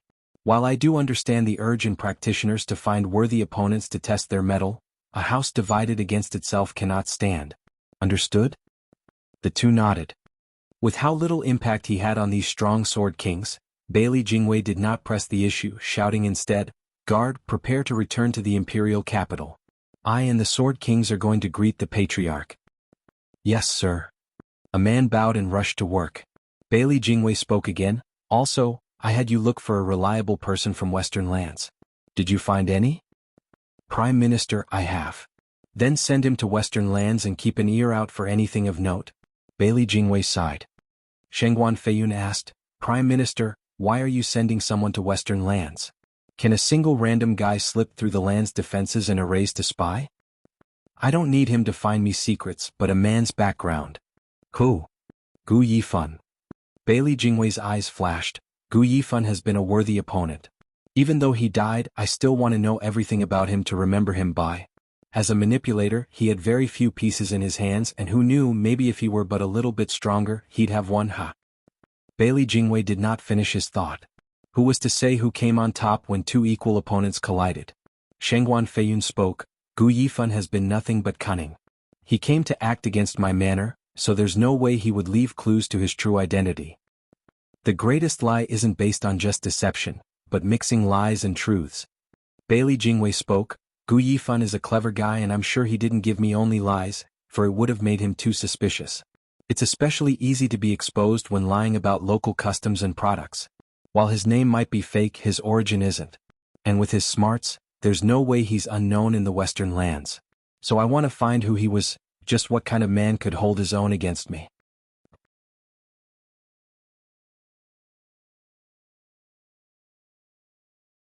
Chapter 948, A Time of Need. Chapter 948, A Time of Need. Proofreader, Papatonks. In a world of white, with snow piling up incessantly, dyeing everything in its pure color, even a mountain of a man would find that he would have to trudge along through waist-deep snow to cross this place. On this final month of the year, the Earth's vitality was subdued, with hardly any man venturing out in this harsh environment. Even a powerful cultivator would rather avoid such blizzards, not wanting to face the heavens and this desolate world of white. Though in these particular parts, 2 lone figures, 2 mere specks in this sea of white, appeared on and off among the snowfall. Under the crumbling snow with every step, a thin man paused to readjust the young child on his back, puffing out white with every breath before resuming his trek. He swayed under the biting winds, only to press harder and regain his stalwart stance. The frail child looked at the bitter and icy world around him, then at the man's body toiling to carry him. He parted his cracked lips, sobbing, "Dad, I won't make it.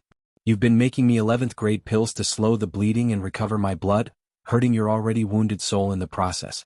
Then you still insisted on carrying me for months. Now you can't even fly. You can't keep doing this. Dad, let me go and move on. My time is up. I don't want to be a burden." "Quiet." The man panted and raised his waned face, only his eyes shining with unflinching determination. He just gritted his teeth and pressed on. "Young Sanzi, listen up. I am your dad and I won't have this. No matter what, I'll get you back to the Western lands alive so those 2 can heal you. But the Western lands is so far away.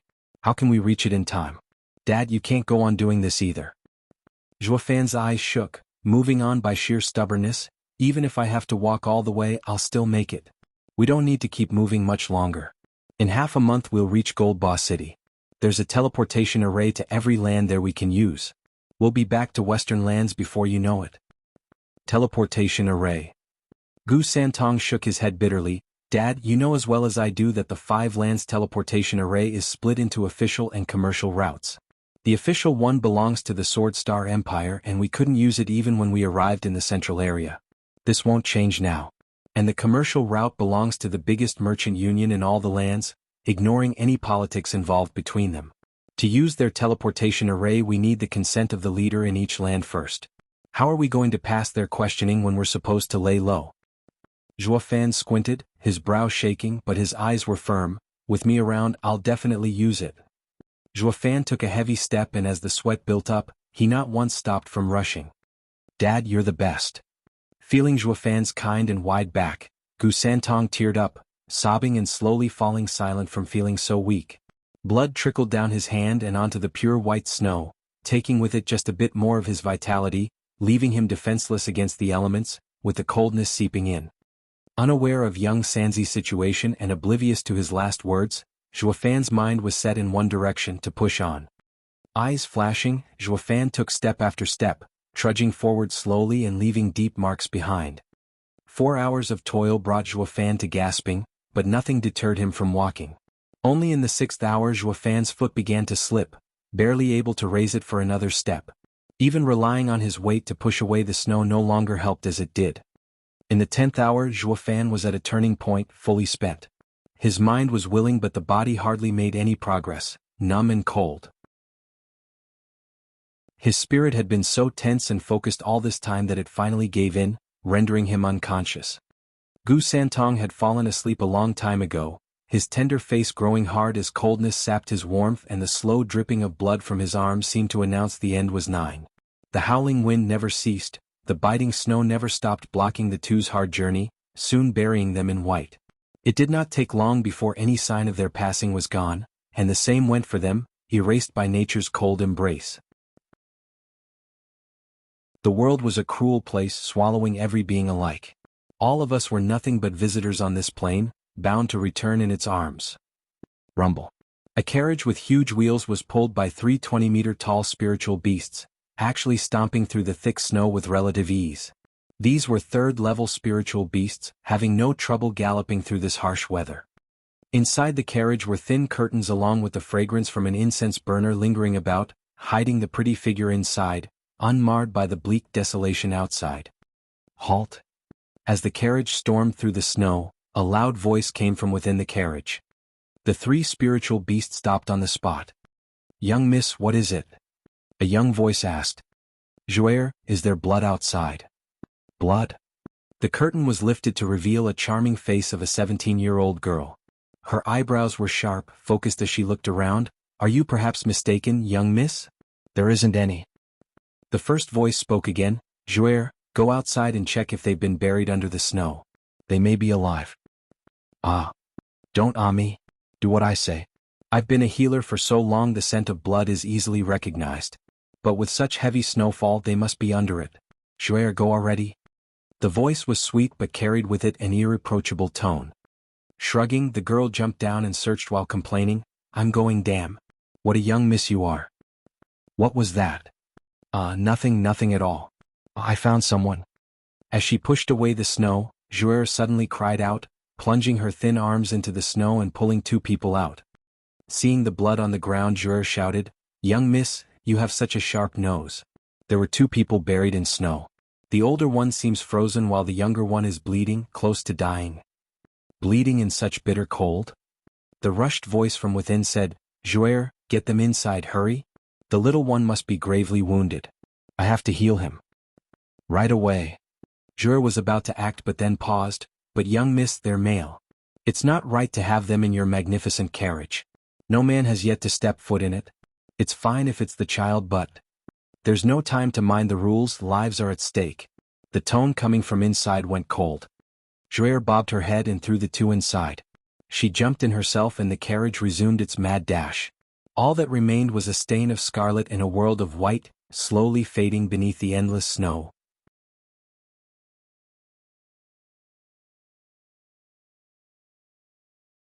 Chapter 949, Immortal Healer Morong Shui. Chapter 949, Immortal Healer Morong Shui. Proofreader, Papatonks. Jouer threw the frozen father and son into the warm carriage before a thin curtain. "Young miss, here they are. Only the child's blood is dripping on the tapestry. What a shame. Nothing is more precious than life. The tapestry can just be cleaned later." A scarlet thread slipped from behind the curtain and grabbed Jouer's wrist and sent Yuan Qi through it. Jouer grumbled, "Why would you care? You're not the one washing it." "Jouer, is that another complaint I hear?" "No, nothing. Young Miss is so magnanimous and kind, I could only work myself to the bone for young Miss. Jouer proclaimed her undying devotion on the spot. The figure behind the curtain giggled, "Stop being so sour, girl, and try to be more serious. He only has some heavy wounds, overstraining himself and his yuan qi. Give him yuan qi pills and let him rest. He'll then wake up." "Yes, young Miss."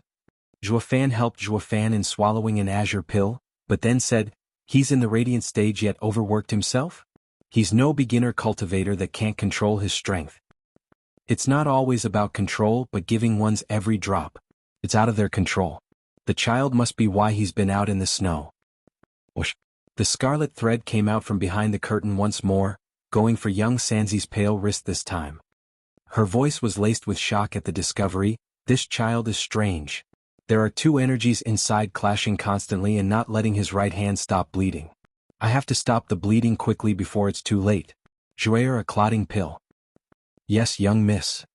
Jouer sensed young Miss' urgency and restrained her playful nature as she fed Gu Santong without question. The pill turned into a red stream that flowed through his body into his wound. It never reached it, clashed into something inside and was forced to dissipate outside. The bleeding did not stop, flowing harder now due to the violent reaction of the pill. The scarlet thread on young Sanzi's wrist shook, sending a ripple behind the curtain. The young Miss cried out, "Since a 5th-grade hemostatic pill doesn't work, then use the 7th-grade hematoma pill. The child won't stop bleeding as long as those energies aren't settled." "Yes, young Miss." Jur had never seen her young Miss so distraught and fed young Sanzi the pill. The result was the same even with the hematoma pill. The force was too strong for the pill to harden, forced out without any effect.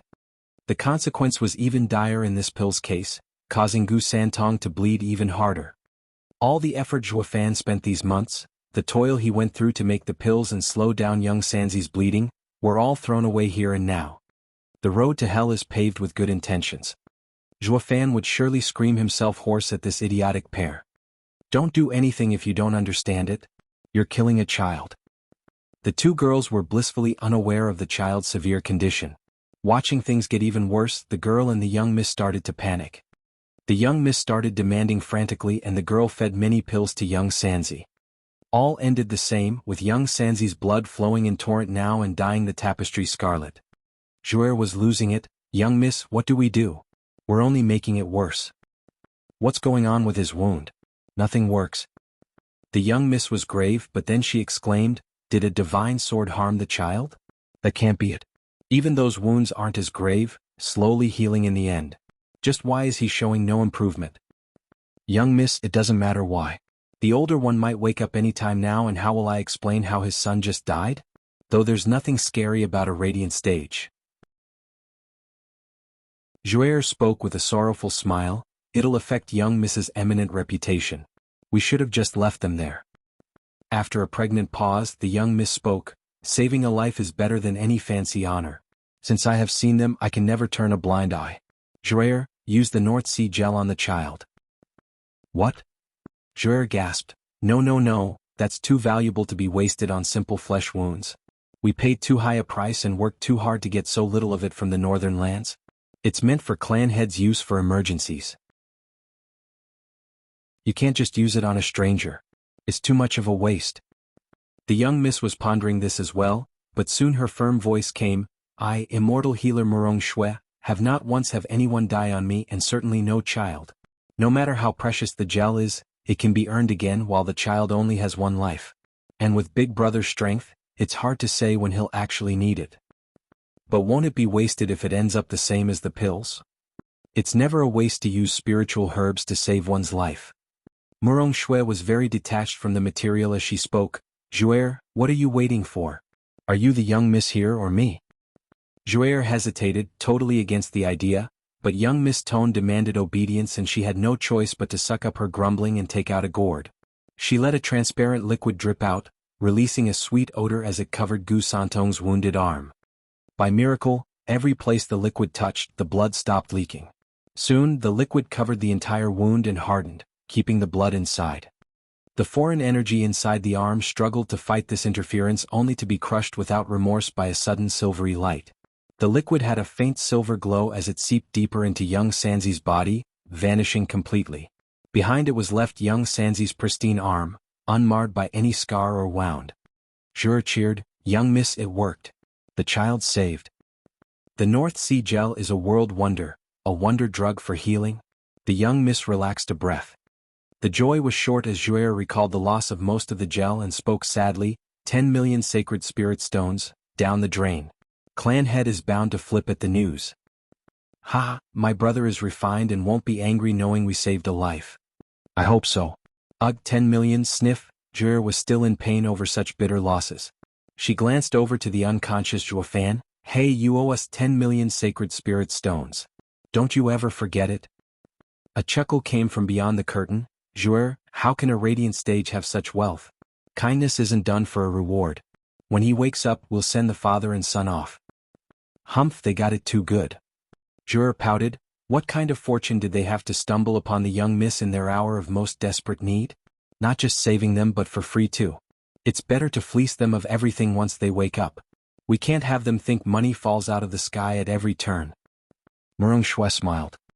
They were oblivious to the fact they had lent a helping hand to a demon archon, one whose wealth belied his slovenly appearance. He had so much on him that he could repay that North Sea gel many times over, with room to spare.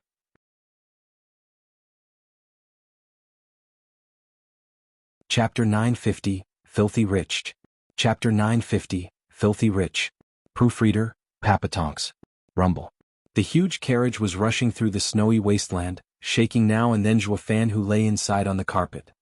Maybe one bump had been too hard to ignore, maybe his Yuan-Chi reserves were back. All that it mattered was that he roused, his dried lips parting to speak weakly, young Sanzi.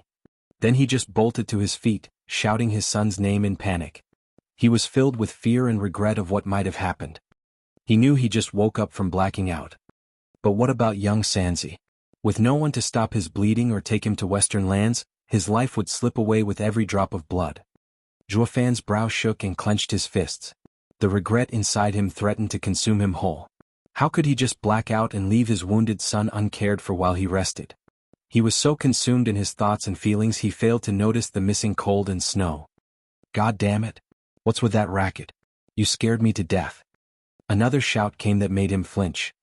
Only now he took in his surroundings, the ever-moving carriage. Across from him was a cute and lovely lady of 17. She was holding an adorable boy of 8, who was looking pale and recovering. Juefan eased a breath and scanned the place before asking the girl, "Miss, did you save us?" "Why, you don't like it? Then give me your life back." Shooting him a look, the girl scoffed. Juefan grumbled at the most rude reply. Guess he got used to always having the final say, always having the last word. Finally being on the receiving end had him stuck and irate. The only reason she wasn't a bloody smear on the carriage's walls was for saving them. Thanks to the true self art, my violent tendencies had been curbed a lot over the past 2 years.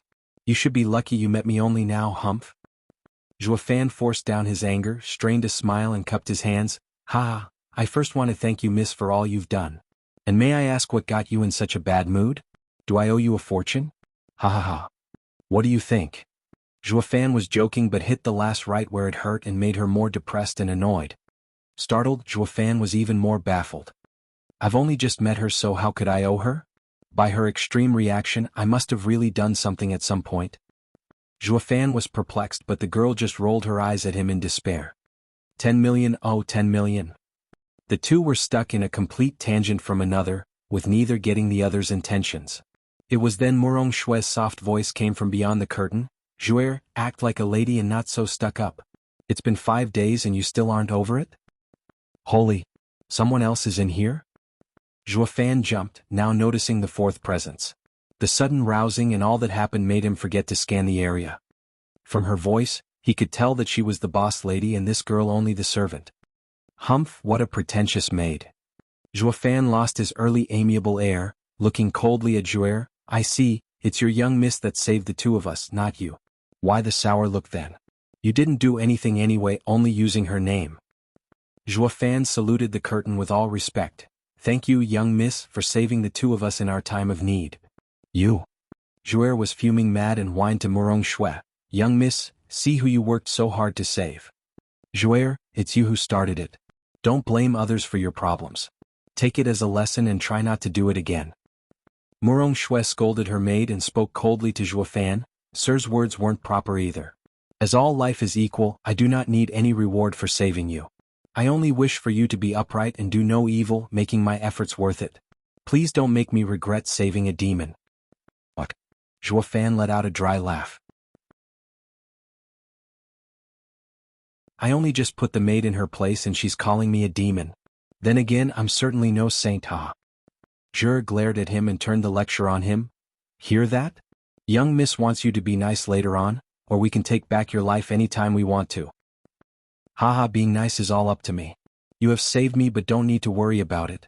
As for taking back the life you just saved, only I decide how I go down.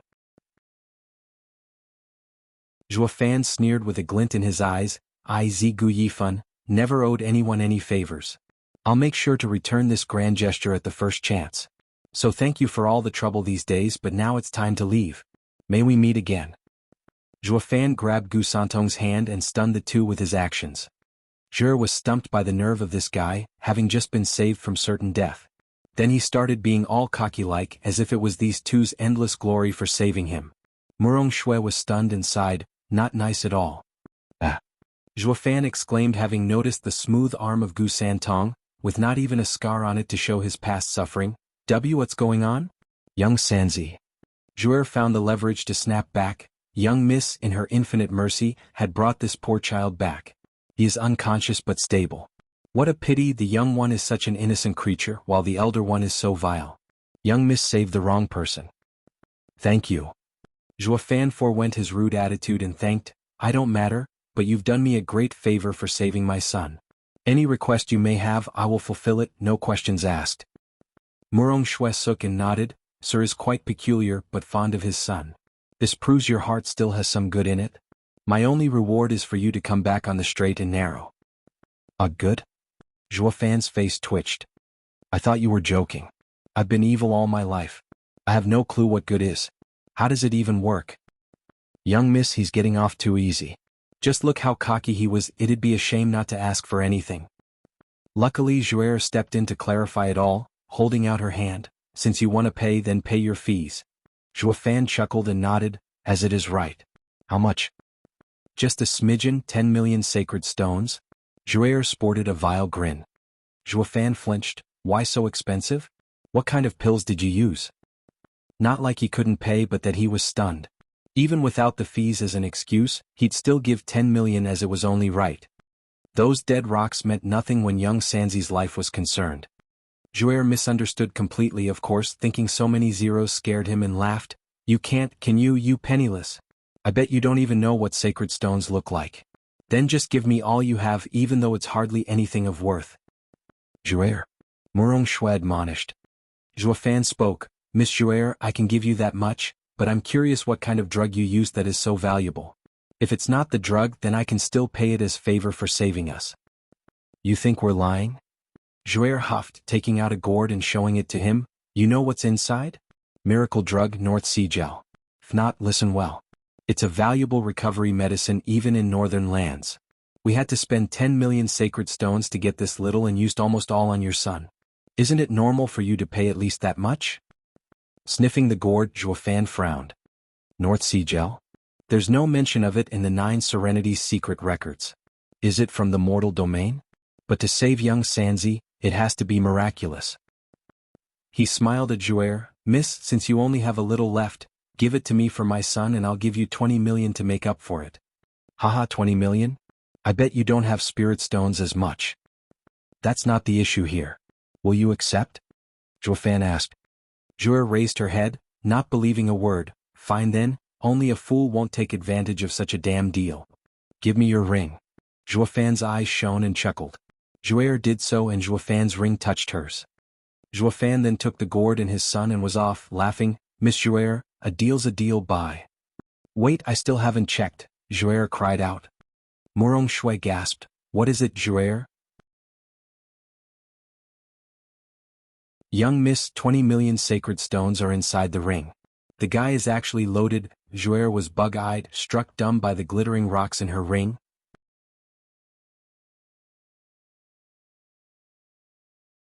Chapter 951, Greatest Merchant Union. Chapter 951, Greatest Merchant Union. Proofreader, Papatonks. Gold Boss City, a name that implied wealth and riches, all gathered in one place. There was some truth to the saying, money makes the world go round. Most of the central area was under the imperial family and the officials' control, with one exception. Gold Boss City. The largest merchant union in the lands, Serene Shores Trading, held its main office in this very city, where even the imperial family wouldn't get involved. Couldn't they really? Of course, it couldn't be farther than the truth. This empire held so much power that it shocked the other 4 lands, let alone a tiny trading company.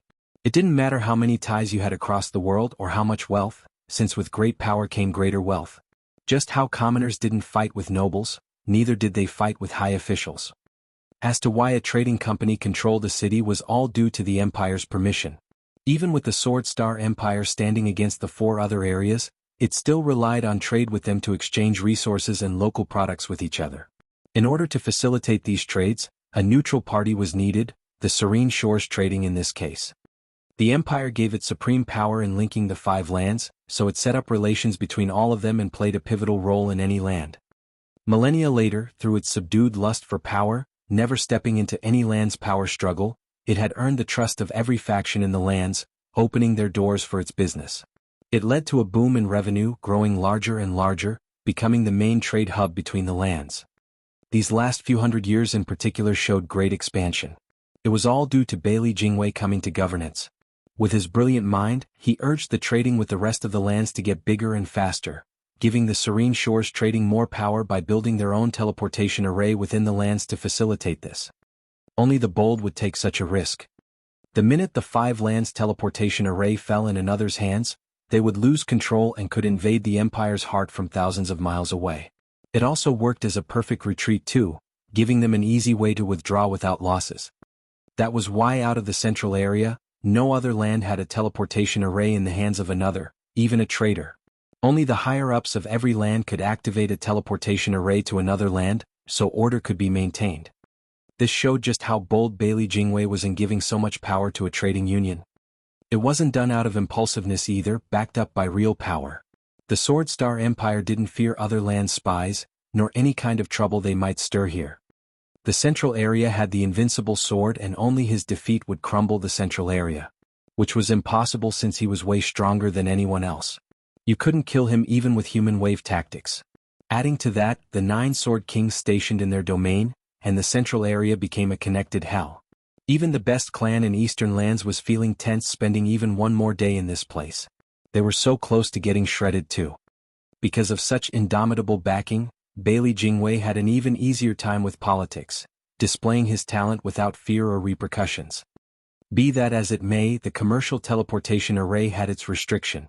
First, one had to wear the Serene Shores Trading's badge and the other was to gain Gold Boss City's nominal lord's approval, Bailey Jingyu, a member of the imperial family.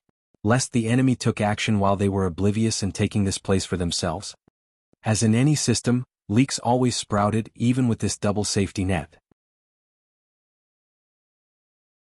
Maybe the people were too confident in their empire or they just didn't care how the commercial line was used in trusting Serene Shores Trading completely, or maybe their contempt of the other lands had grown unchecked. Regardless of the reason, the second safety net, Bailey Jingyu, was so insipid and useless, he barely made for a good figurehead, always indulging himself and not to mention he had a lousy cultivation.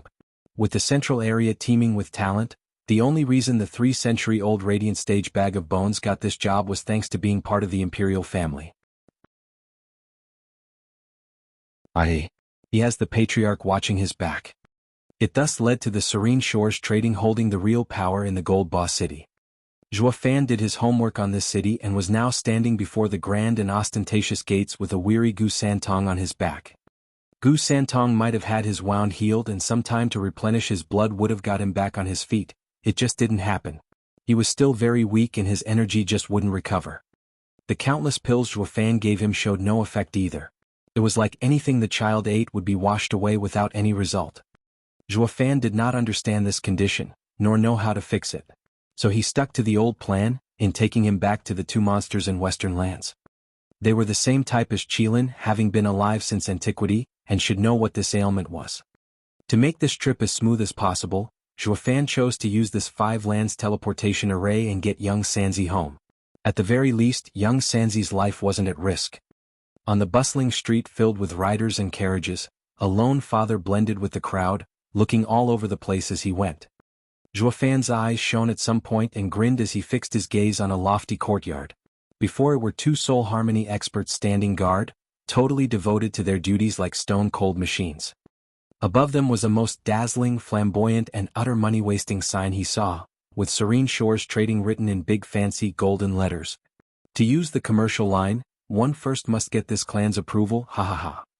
Zhuofan stepped lively for the entrance, but the guards barred his path. Zhuofan felt it awfully familiar. Didn't the same happen back at the Veiled Dragon Pavilion? Haha, guess lapdogs can be found everywhere. The guards, however, were off script this time around, not having the least bit of scorn, even bowing. Sir, what might have brought you here? Business? What kind? Why would I tell you? I want to see your manager. Zhuofan demanded. These watchdogs want to use their master to intimidate me. The guards did not mind it one bit. Sir, we're not questioning you. We're here to receive guests. But as there are all kinds of people, business can be big or small. We largely deal in big deals, which makes every visitor an important customer. I advise that Sir visits our shops for small buys, only half a mile down the street. We welcome any and all cooperation, thank you. Zhuofan raised an eyebrow. The best merchant union sure is something else. They even train their guards to be nice. No wonder they exploded in size. He found no reason to make the situation worse, so he revealed a bottle with glittering rocks. Tell me, is this deal big or small? Sacred stones. The two gave Zhuofan a long look and advised, sacred stones are under tight control throughout the lands. Not just anyone can have them. Just who are you, sir? Zhuofan looked elsewhere and scoffed. The two winced, knowing they made a serious blunder. Forgive me, sir. It was a slip of the tongue. Trust is crucial in any business. I heard when Serene Shores Trading makes a deal, it never asks the other party's history, thus dealing with every aspect of society. But your actions today, if the head knew of it? Forgive us, please, I forgot myself, sir. The guard bowed deeply in fear. Their training comprised of being robotic, to give short replies and not eavesdrop. Most importantly, to treat guests with utmost humility and respect. They could never go after anyone unless ordered to. But because of shock, all the wrong words came out looking into the guest. It was plain to see that Zhuofan with a child on his back looked like a house husband, not someone important enough to have sacred stones. The sacred stones were so important in the central area as well that only the really important figures had them, and they never came through here. That was why it baffled the two guards to no end. He can't be from the imperial family, can he? One word to the manager and we'll go bye-bye. What rotten luck. What was I thinking blabbering so much to such a mystery guest? The two looked nervous and grimaced on either side of Zhuofan. He had no intention to whip a guard dog, not when he was so nice, but he had to show off his style, to intimidate and swing the negotiations in his favor. These were guidelines Zhuofan always adhered to when doing high-profile negotiations. A bark came out of nowhere. Who's making a ruckus at the Serene Shores Trading door? You're tuning in to the Han Li's Wuxia Adventures YouTube channel. We're so grateful for your support, and don't forget to subscribe to join us on this incredible journey through captivating stories. Your generosity through donations truly makes a world of difference, as it's the primary source of revenue that allows me to expand and enhance this channel for you. Thank you from the bottom of my heart for being a part of this adventure.